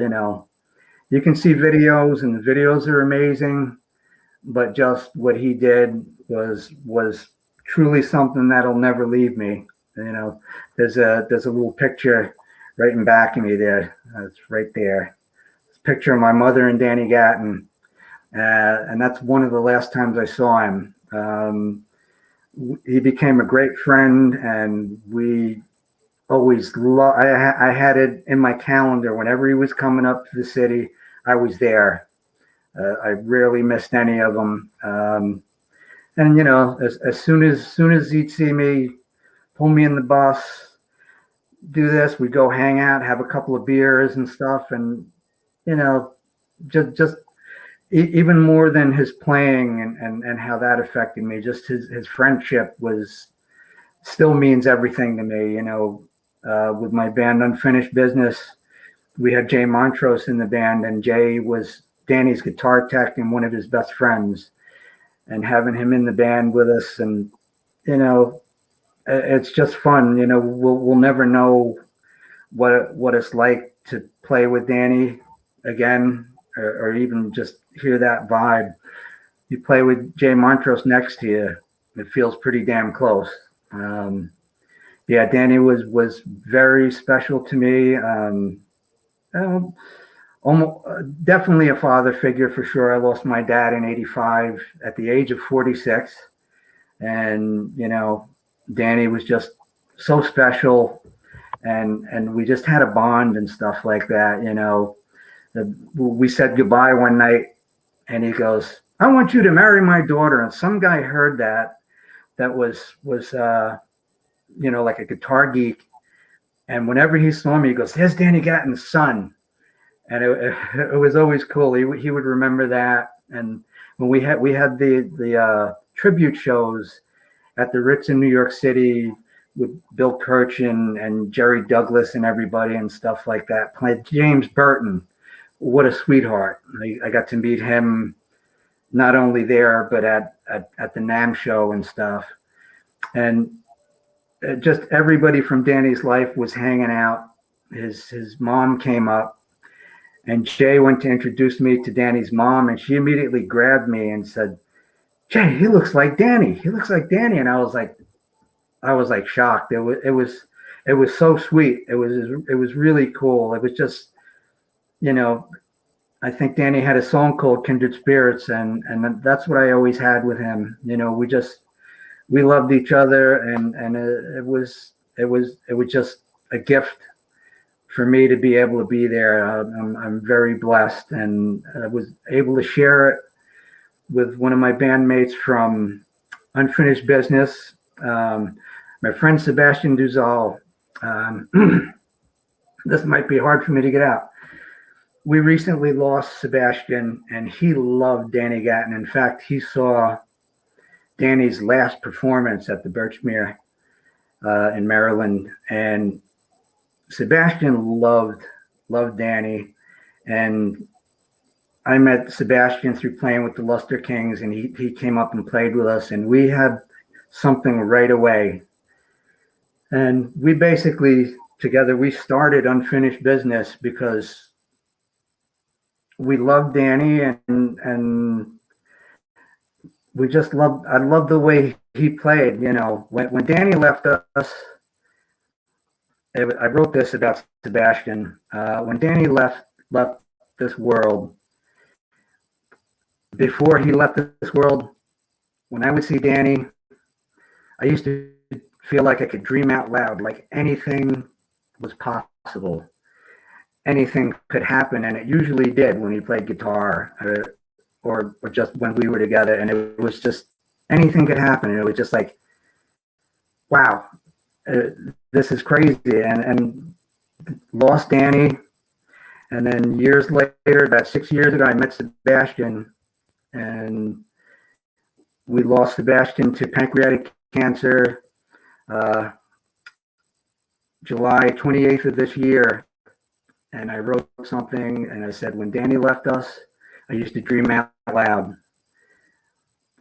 when Sebastian came into my life, I could dream out loud again. And I did. And that was how we started Unfinished Business. And it's just an extension of our love for Danny. And I mean, Jay Montrose there, Russ Cash Dollar on drums, Slink Moss on rhythm guitar and vocals, Alex P. Renquest on guitar, vocals, and doing sound for us. Sebastian is on my right side in this picture. What a fun band. And we used to, before Sebastian left us, we used to end our sets with tequila, a la Danny Gatton and Arlen Roth. And they got it, they got it. And we'd be switching off leads and stuff like that. And it was just amazing. I just laid back and played bass, and it was just so fun to watch. And everybody had a crap-eating grin on. It was like we're looking at Sebastian. He's loving Jay, and Jay's over here, and everybody was just like loving it. And it was such a magic time, and it was all because of our love for Danny Gatton. And that's why I stayed in touch with Jay Montrose for like almost 26 years before we got to play together, and now it's happening, and we're having fun with it, and we'll keep on trucking, and Sebastian will always be with us. He was an amazing player, and probably one of the few people that reminded me of Danny. And he never liked to cut heads and stuff like that and go nose to nose with the other guitar players. And especially when he played with Jay Montrose, and those guys fell in love right in front of me when we did our first gig together. Our first sound check was just amazing. It was, they hadn't met each other. We went from my house sitting around a table just playing acoustically to playing this show that was amazing. And then the world shut down, and we had to wait another year before we could play together again. But thank God we did, because then we lost Sebastian and stuff, But yeah, so we're trucking on. We're still doing stuff, and we hope to maybe find some sort of tracks that we can use Sebastian on, just kind of isolate something and have him in there with us. He's with us anyway. Thanks for sharing these stories. So Unfinished Business is pretty much the most current band? Yeah. Yep. Okay. Yep. Do Yes. you guys play like original songs as well? Yeah. Oh yeah. We're kind of gearing ourselves to do mostly originals. Since like kind of showcase gigs, like like playing in a big venue like CBGB's or Club Helsinki, those kind of gigs. So you got to kind of get gigs where you can get them. So when we do the gigs on the lake and stuff, we try to include some songs that people might know, like Tequila, and sometimes it depends on original songs. Yeah, the main focus is that. You also mentioned Calico Indians to me before we started shooting the show. Is that band still active? Which one is that? Calico Indians. I can hear you. Calico Indians. Oh, the Calico Indians. Calico Indians is an offshoot of Rasputina.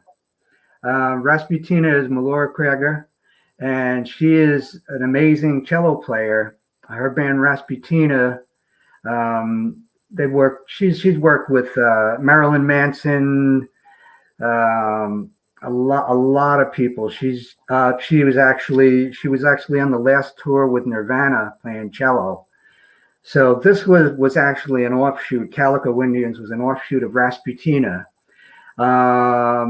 We hope to put it together again sometime soon. Everybody's kind of moved away, and COVID and all that kind of stuff. But yeah, that was a really, really fun band, because it I learned more stuff about not playing with that band too, which was really cool because like, Melora would say like, uh, this kind of music is kind of party and not like have a party. It means it's party. There's parts and there's parts where not everything plays. So like there's parts where you totally drop out and then drop back in. So it was really tricky and fun and just another learning experience. So I was playing like a lot of stuff with like the bow and stuff a little bit, getting some more into that, and pedals and like phase shifters and stuff like that. But she did enough of that with like Rasputina, which because she would use distortion, and it's so cool. It's just something so different. So you got distortion, and then I'm slapping bass and it really wasn't.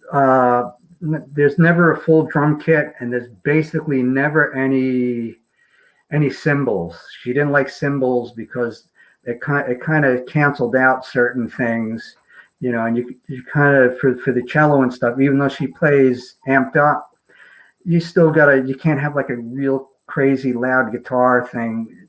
You can't be kind of cutting heads on that. So it's like very party, like she said. Very party stuff, so you could hear everything, and then sometimes the bass stops, or sometimes the cello stops, or sometimes there's just a pause and somebody says a word. It was really fun music, and we're hoping that someday that'll get back together again. That definitely sounds like an interesting project. It kind of reminded me of Fish Tank Ensemble. Oh, really? Wow. When Johnny Hatton, he came and did the East Coast leg of the tour with them guys, he used my blue bass. Oh, really? Okay, cool. Yeah. That's I believe that's the only tour I subbed out. Yep. I usually call Hatton to sub for me when I have some bigger shows. Yeah. Yeah, he was doing the Canada tour. That was in 2013 or something. Yeah. Yep. Yeah, because I hadn't met Melora yet, and it says, wow, this reminds me of like Rasputina. Wow. I love that band. That was such a fun show, and Johnny did a great job. It was so cool. Oh, cool. I got to pop in for a show. They played in Connecticut, and it was like so cool. He pulled me up on stage. He goes, "This is the guy that gave me this bass." It was so cool. That's fun.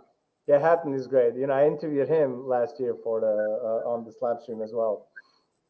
I would like to hear you play a little more, and then I would like to ask more bass-specific questions. Okay. And then we're gonna talk about those pedals and stuff. Is it getting like too late over there? Can you play a little more? I could play another one. I got to try and think of which one to do. Let's see. I'll try that.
All right.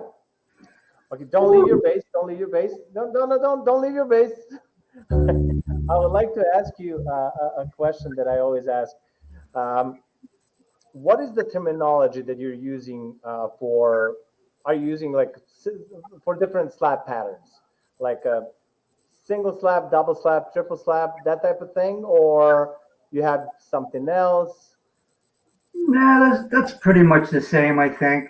And can Triplets. you show me what do you consider single slap? What do you consider double slap? And basically all the patterns that you're using in your playing. Let's see. Single.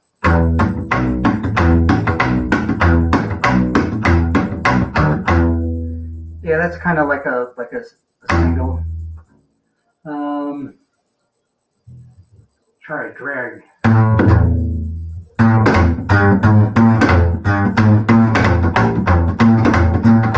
That's kind of like a drag, I guess.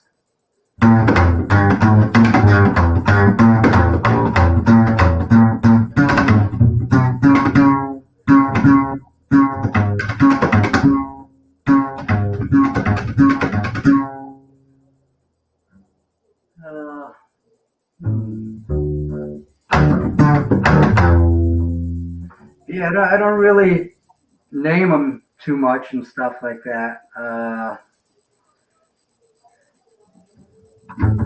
Okay, so yeah, I noticed there's like different people use like a different terminology for different slap patterns.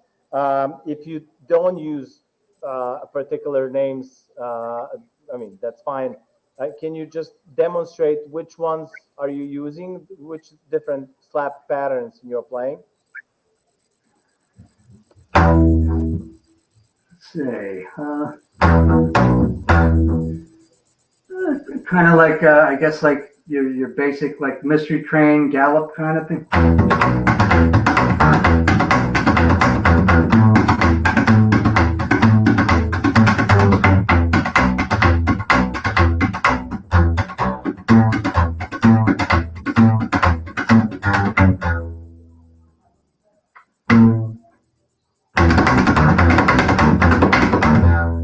That's kind of like I guess maybe a quad, I guess.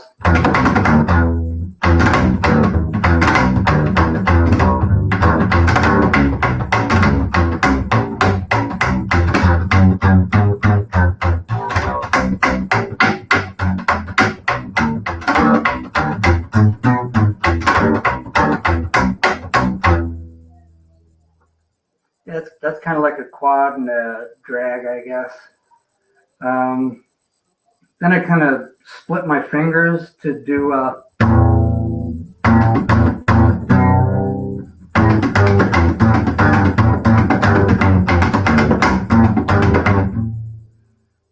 don't really have a terminology for that one, but that's something that I like to use. Like it's almost kind of like a little chord or something.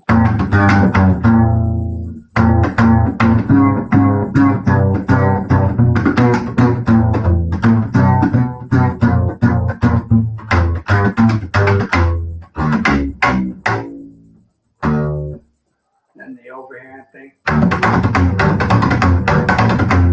That's kind of like a hammer-on, I would say.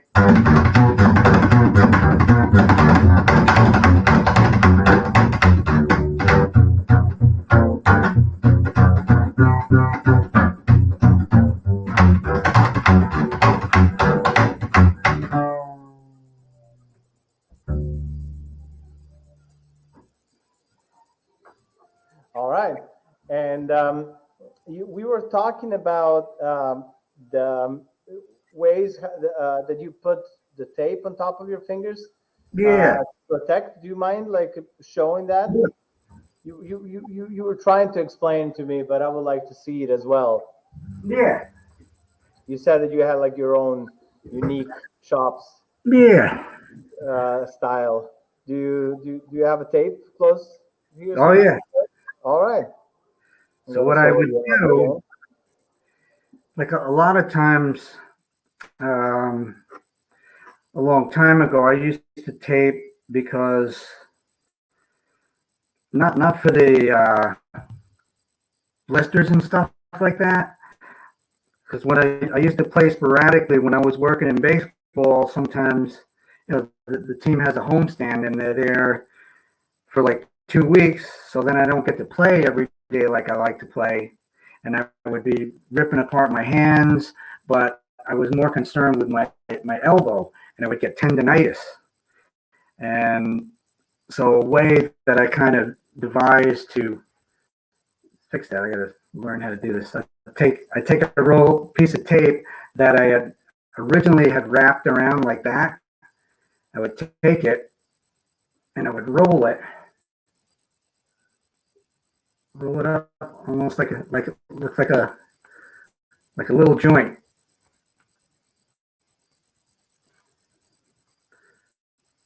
So it looks like that. And then you put it where you want it, where the callus would be.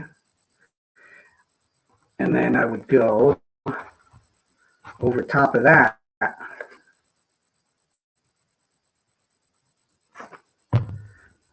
I go like that. Take that. And roll over that. So this way, when I was playing, I wouldn't have to, if I had to dig and grab to get under the strings, I didn't have to do that. I could just do that and have this finger, and that one, and leave this bare so I could have a nice pizzicato, but it would make like a little bump. So that I could keep my hand in a good form and not get tendonitis in the elbow. So I kind of got used to that, and I didn't hardly ever play without the tape. And people would say, "Well, yeah, but you know, you got calluses." Yeah, I got calluses, but that wasn't why I used the tape. The tape was just so that I could keep my hand from clawing the whole show, and then lose my elbow, and then your shoulder starts hurting and stuff. So it's just like a little trick to keep it so I was more fluid too, and I was able to get under the string nice and pop. It was just a little bit more to grab, just to get a little bit of a more control of the slap and save your arm. I would like to get them for this last section of the show. Like, I would like to hear more about your bass influences and a little bit more about your gear. We touched that subject a little bit, but I think that there's more to talk about it. So let's start with influences. Who would you say were the biggest influences on your bass, your slap bass playing? Definitely like Mitch Cause from the Blue Cats, Dave Phillips from the Blue Cats. Dave Phillips was important to me because I like the fact that he was playing bass, slapping, and singing too, and so I really liked what he did, and it was kind of a weird coincidence, but he wound up moving to the U.S. for part of 1986. So I actually got to meet him. He was living with my friends the Wyos over in Jersey, and they surprised me on the phone with him one day, and we got to meet and hang out. And yeah, I just loved his playing and his singing and stuff. Like Tenny Love was great. Wild Youth, and and it had that real Wild Youth, especially had that real standout slap bass sound. Other than Wild Night, which caused the Wild Youth, that was a great slap bass sound that I loved that. I mean, it was like, wow, that's what I want to sound like, and so I was always trying to figure out, ways to get that sound and stuff, and was able to get it and actually record it a couple of times, which is kind of cool.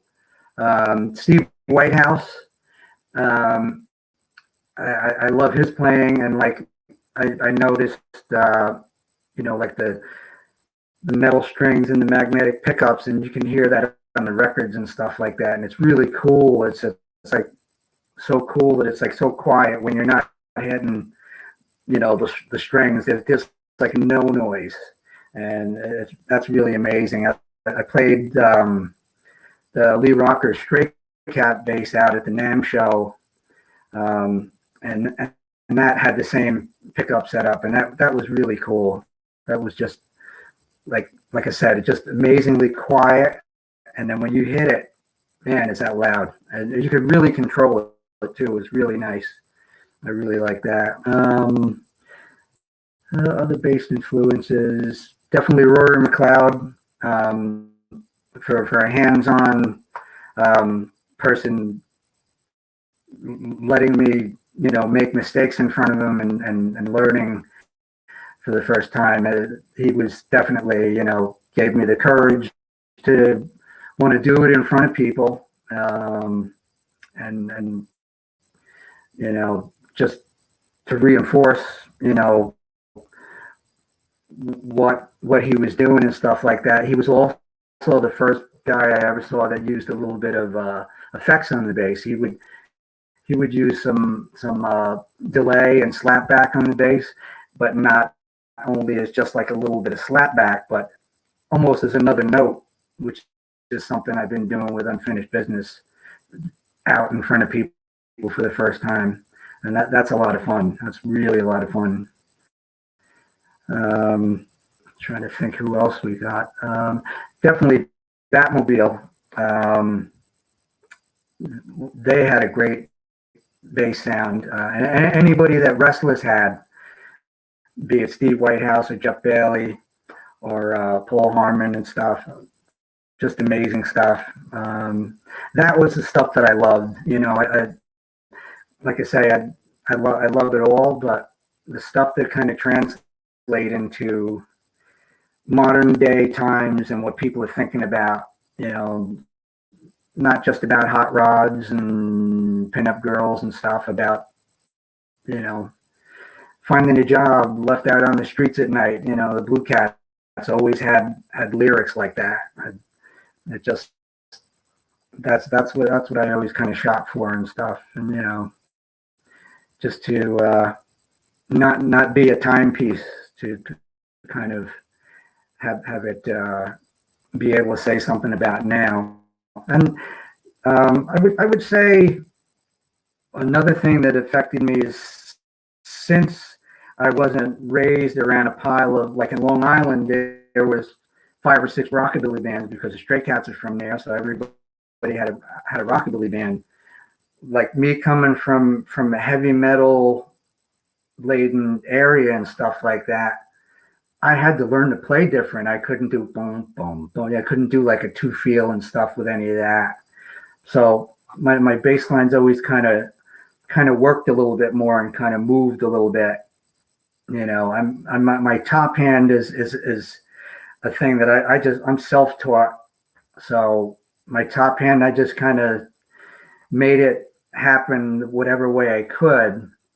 And then, some things kind of,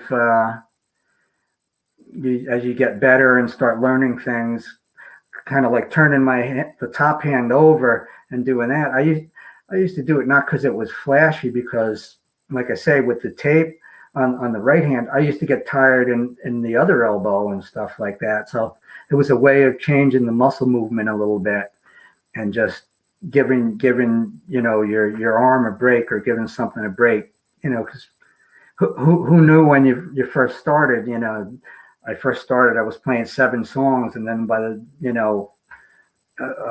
a year later, you're playing like 2.5 hours straight, in front of people, and you got to find a way to drink your water and keep, keep yourself hydrated and stuff, and not fall apart, I mean, I had times where I'd be playing and your top hand freezes up because one, you're drinking beer, but then, you're not drinking water or anything, and my top hand would freeze up and I'd reach up, pull everything off and get playing again, and it would close up again. So, just trying to influence myself, like, the physicality of it. I brought that over from my baseball experience, and like, that's how I learned how to use the tape, because ball players are trying to keep themselves in shape and able to produce what they got to produce and stuff. So I kind of always took that road with playing bass and music. Kind of, yeah, it's physical, and my back hurts and my fingers hurt, and my fingers are starting to bend now, like arthritically and stuff like that. And what can you do to keep yourself hydrated and keep yourself able to get the sounds you want and stuff? I mean, I was just battling up here. It's very humid, so my hands were sticking to my top hand was sticking to the neck and the strings, and like, oh, I'm stuck. But you figure out little tricks that can help you and stuff like that. That's why I'm doing the Slapstream, so that everybody who gets into slap bass can learn firsthand all the little tricks.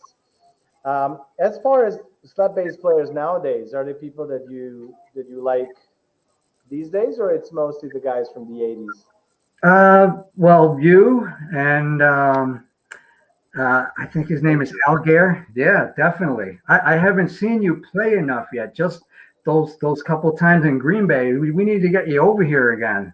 Yeah, all right, it'll be fun. Or I'll come out there. Yeah. I need to see some stuff.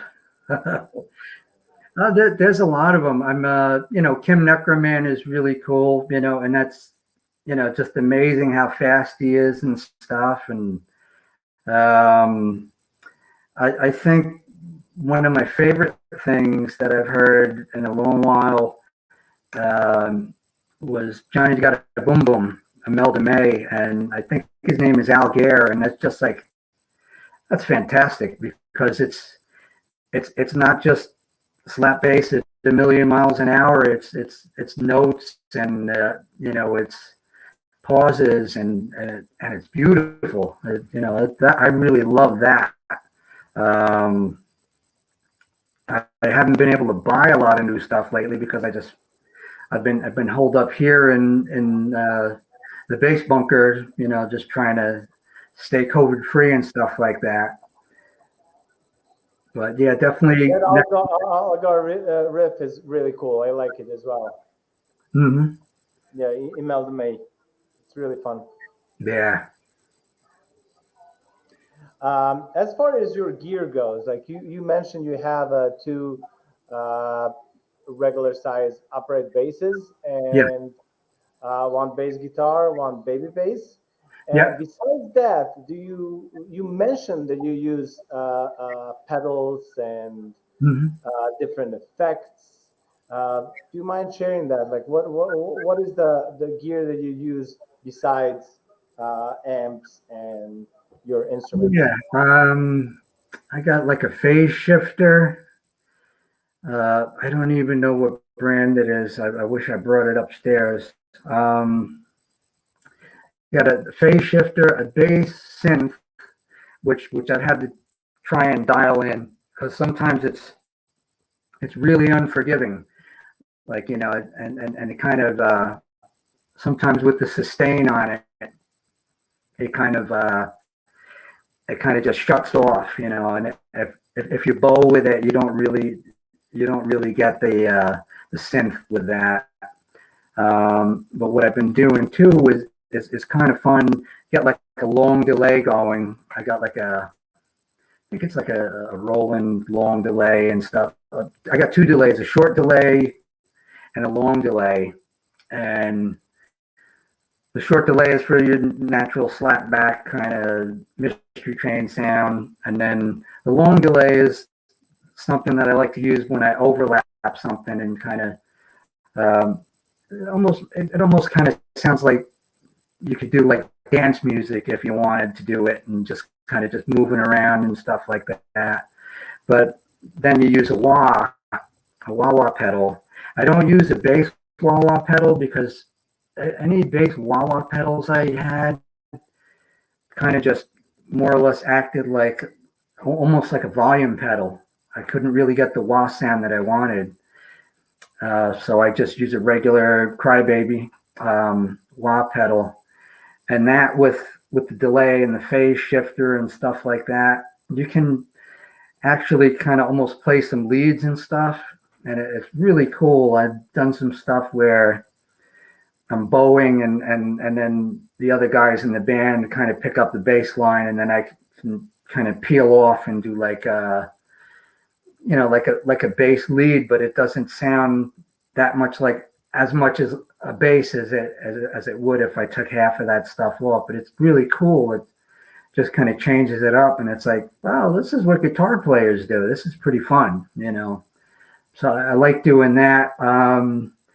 Amp wise, I have a little Ampeg 115 combo cabinet that kind of lays down like a monitor if you wanted to. I use that for a lot of stuff, and then sometimes if it's a little bigger gig, I put a Mark bass 210 cabinet under that, and then lay the Ampeg on that and put those together. But what I really like when we do the outdoor gigs, I have a GK 800 MB Fusion, and I use that with an Eden 410 cabinet, and then on top of that, I put the two Mark bass 10 cabinets on that, and kind of push one kind of towards the band so the rest of the band can hear it, like towards the drummer so he gets that. But that's really fun to use that, they're just heavy as hell though. The Eden cabinet broke all of the casters off of it, so I can roll it, but then as soon as I pick it up, they're off. What I would really like to get, I've used it, Skinny Dennis down in Brooklyn, is Fender Rumble 500, and it really seems to carry a nice load, and it sounds really big, and especially when you go through the PA, and the click is really, it's more of a cluck than a click, because it's nice and fat and round and not hissy and like trebly. It's really nice and warm. I really like that. So that's what I'm hoping to add, just because I like it, and it's kind of portable and it's really light, but it gets the big sound that I want. So I'm hoping to grab one of those, but I think due to COVID, you got to wait like a year right now, as much as anything, anything you want nowadays. But yeah, those are basically the three ways I use that rig. Sometimes if it's a real small gig, I'll use the GK 800 MB and just the Mark 210 cabinets, and just have that behind me, and just I kind of tilt it up. I put a piece of wood up under it, because when you get used to playing with a lot of loud bands and stuff, if you're playing a tight spot and that's just going out under your legs, you're not hearing it enough, or at least I'm not hearing it enough, and I'm getting pretty deaf as I go along. So bass playing's okay. for that, but talking to people, it's definitely had an effect on my, having conversations. If you're not looking right at me, or I'm not looking right at you right away, I might not hear it. So yeah, that's one of the tough parts. I'm trying to play more and more with plugs when I can, but if you set everything up right, you can really, you really don't have to worry about it. But if stuff gets too loud, that's tough. I'm better with the guitar on that side, on my right side. But now, kind of fronting a band, I kind of need to be on the left side and stuff. But my good ear is my right one. And I don't think we were talking about strings. What is your favorite? I mean, during your career, you played different sets of strings. Yeah, I used to. What would be your favorite? What are you currently playing? I got the what the hell are they? God, they're the something reds. Shoot. Well, the first strings that I had were I used to use mostly labellas. I used to use labella guts with the E and the A round. And then the super nils, which were after they stopped making gut. I was using super nils for a long time, and I kind of really like those. Oh God, I'm trying to think of what I got on here. They're red. I know that. Oh God. It's downstairs in my bag. But yeah, I don't use weed whackers. This is I don't. There's like I learned that out. Nylon strings. What's that? The red strings are more like nylon strings. Yeah. I can't think of the company's name. Oh God. Not Rockabilly Reds. No, they're not weed whackers. They're oh God, yeah. Innovation Rockabilly Reds, maybe. I think it's Innovation. Okay. They're a little tighter. Okay. And you mentioned that you play with the bow. Are you playing with the bow on those strings as well? Are you able to? Yeah, playing on the with the bow on those, and they're pretty good. Yeah, they take it really well. Like I say, I really liked the Labella Super Nils were good because they were cheaper, and they still had that gut sound, but they kind of they groove up the fretboard and stuff, especially up by the nut. But the Innovation Rockabilly Reds is what I have on the King double bass right now, and they're really good. They get a good sound like I want. There's a little more tension in them, which is a little tougher, especially like tonight with all the humidity up here in the room and stuff. The straight guts, those were fun. But there was so much that could happen with those, and coming up into a room like this, if they're a little dry and then stuff starts unraveling.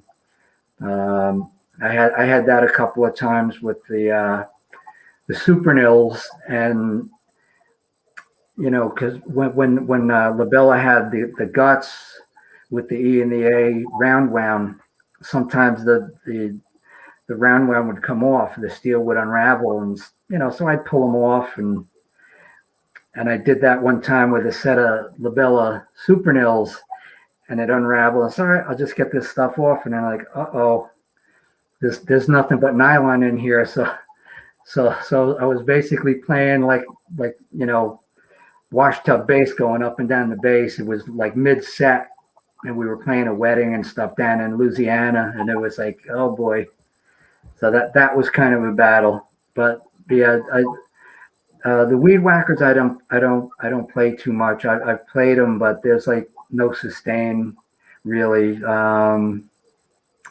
They had those on the house bases out in Green Bay when we played out there, and luckily the bass player from Hot Rod Lincoln played just before me. He said, just make sure you stand close to the amp because these things got no sustain, and it was kind of hard to hear him. So I was kind of I played with Barry and Slim Jim, and so I knew it was coming. So it was like, even if I didn't know, couldn't hear it, I know what I was playing. But if you were, just jumping in with somebody, the sound was really quiet, and like I said, no sustain for us. I remember that one thing, like through the whole last half an hour, I'm thinking about like, I remember there was something the Chops told me that I wanted to mention, but I forgot, and now I just remembered. You told me about that time in New York when you jammed with Moby, right? Yes, Do you yeah. mind sharing that story? I think that's Sure. a cool story. So yeah, there was a fundraiser, a political fundraiser, and Moby was playing with his band Little Death. So he switched from guitar and bass in that band, and he had I think there was a lead guitar player that sang, a rhythm guitar player that sang, and two girls that sang, and they had a drummer and stuff. So they're playing this gig and stuff, and it was a fundraiser, and so we're all hanging out. And after the show, Moby comes up and he says, "Hey, we're going to a club up the street. There's a band playing." Oh, cool. Yeah, well, we'll go. And Moby said, "We'll go to see a gig." So we went up, and it turned out my friend's band was playing. A young kid that started slapping bass because of me and stuff like that. And so I'm hanging out and kind of halfway lit, and my friend, the drummer from one of the bands that had played that night, comes up and says, "Hey, Moby wants to play a short set. You want to play? There's an upright bass up there." I said, "Yeah, sure, okay." And I hand my 2 beers to my wife, and I said, "I'm going in." So we went up there, and it was me, Moby, his drummer, and his 2 background singers, and I'm playing my friend Adam's bass, and he had a bass that's higher than my wooden bass here, so it was really high. So we wound up playing. We played guitar for that. We wound up playing like 3 Led Zeppelin songs, a Jimi Hendrix, and an AC/DC tune, and it was great. It's like the girl that was singing was kind of like freaked out when I started slapping, like some of the Led Zeppelin stuff. So that was pretty cool. She really got a kick out of it, and that was fun. I tore my hands up too because, like I say, the action was way high. It was too high, so I wound up blowing up my fingers, like in a short 5-song set. That was really fun though, and just to get to play with him was really cool. He's a pretty good guitar player. I can imagine. That sounds like a fun night. I pretty much asked you everything I wanted to ask you. Is there anything else that you would like to mention? We've been talking for 3.5 hours, so yeah. I know. Along. Yeah. I just want to keep playing, and like I say, we got some T-shirts and stuff like that, and all right. I'm hoping to get some more of the original stuff recorded. We have like basically a full album of stuff that I did with Chops and Sauerkraut. Uh-huh.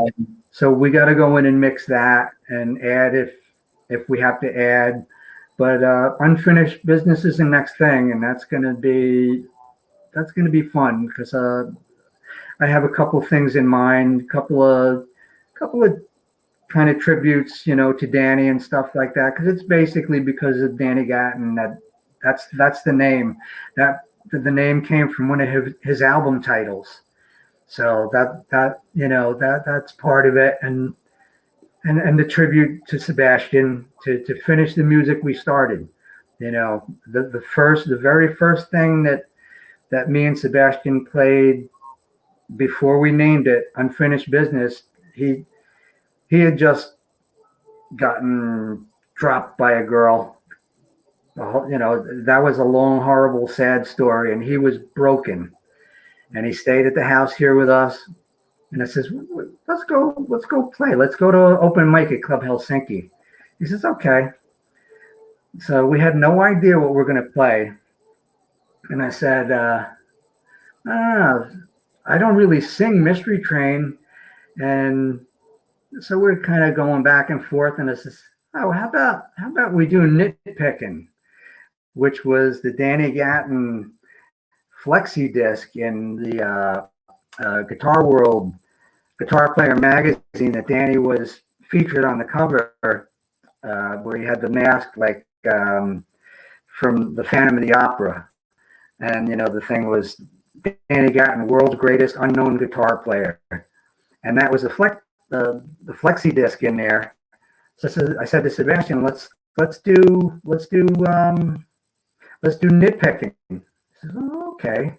And he was very respectful of wanting to do that song right, because we both loved Danny and he wanted to do it right. He didn't want to half-ass it and stuff. And so we went up and we did,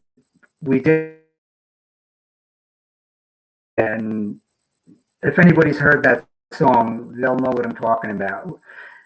We played about 4 minutes, and it was basically like us, our tribute to Danny, just playing rhythm, having fun, and he got off the stage after we were done, and he says, "You're right.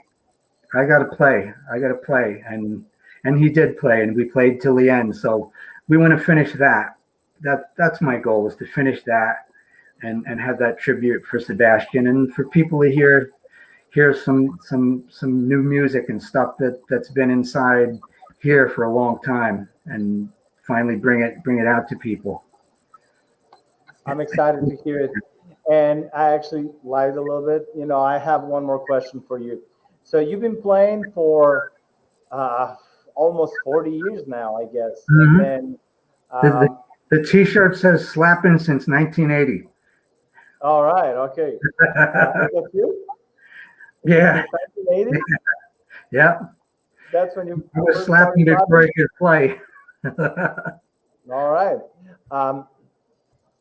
What I would like to know, where do you find inspiration? What inspires you to still do what you do for such a long time, and always fresh and always with energy and everything that has to be included in this journey called rock and roll? Yeah, I just love doing it, and I love the fact that everybody hasn't seen it yet. People see bands and stuff, and part of the thing that I always, I did all the tricks like climbing on the bass and stuff like that, but that was a way to draw people in, and I always like springing stuff on people, like that, like boom, go run up and play next to somebody sitting in the audience, or sit on their lap and slap a bass. So there's still people that that haven't seen it, that haven't even seen live music. There's a lot of stuff that's push button music, like keyboard and whatever, to see bands out there playing live music and stuff, and somebody playing a guitar, and that's what inspires me, is that I want to keep doing it because I'm still having fun at it, and there's always, and it's a great way to make friends, great way to get girls in the beginning, and it's a great way to keep making friends, and it's just fun. Like, I can walk places in town here even, and oh, you're the guy that climbed on the bass. I saw you on a table, or I love that band. What kind of music is that? So then you're opening up their eyes and stuff. That's the thing, is to just keep opening up people's eyes and stuff. And you're doing this with the show. This is such a great thing, and I've had so much fun, like seeing like, wow, Matt Goldpaw's on there, Francesca's on there from Lovesick Duo. This is great, and you're getting to see all your friends and Steve Whitehouse and Kevin Smith and the list goes on, and this is pushing it to the forefront. Like I say, a long time ago, I was for years the only one wherever I was playing, whatever festival, I was the only one doing what I was doing. And to be able to have brothers and sisters out there now, it's been a lot of fun. And that's the kicker. That's the best part. I'm glad to hear that. Thanks a lot for being a part of the Slapstream number 58, I believe. Can you imagine like 58 episodes of the Slap-based talk? I'm happy to be an even number, 58. Thanks a lot for being a part of the Slapstream family, and I wish you all the best. I hope to see you play sometime soon. And oops. All right. So, it's working. And hope our paths gonna cross. Oh, definitely. I'm looking forward to seeing you in the flesh one of these days soon. All right, man. Have a good night and keep in touch. Thanks, Djordje. All righty. All right, everyone. So 2.5 hours almost. This was Slapstream number 58. We had CHOPS. I'm glad to be back. I'm glad Slapstream is back. Thanks for your support, and if more people would like to join, first of all, you have to click that subscribe button that's around here probably. That really helps with the YouTube algorithm, and if you can slap that like button under this video, that would be awesome. It will make me happy, it will make Chops happy. And if you'd like to support the Slapstream, sign for the Patreon. And you can also donate via Venmo and PayPal under this video, in the description of this video. Make sure to follow Chops. All the links are down there. I'm sure you follow me. If you don't follow me, don't follow me. But make sure to follow Art of Slap Bass. All the links are below, and don't forget, never fret. Slide it in smooth and keep it in a groove. Hopefully, I'll see you next Saturday.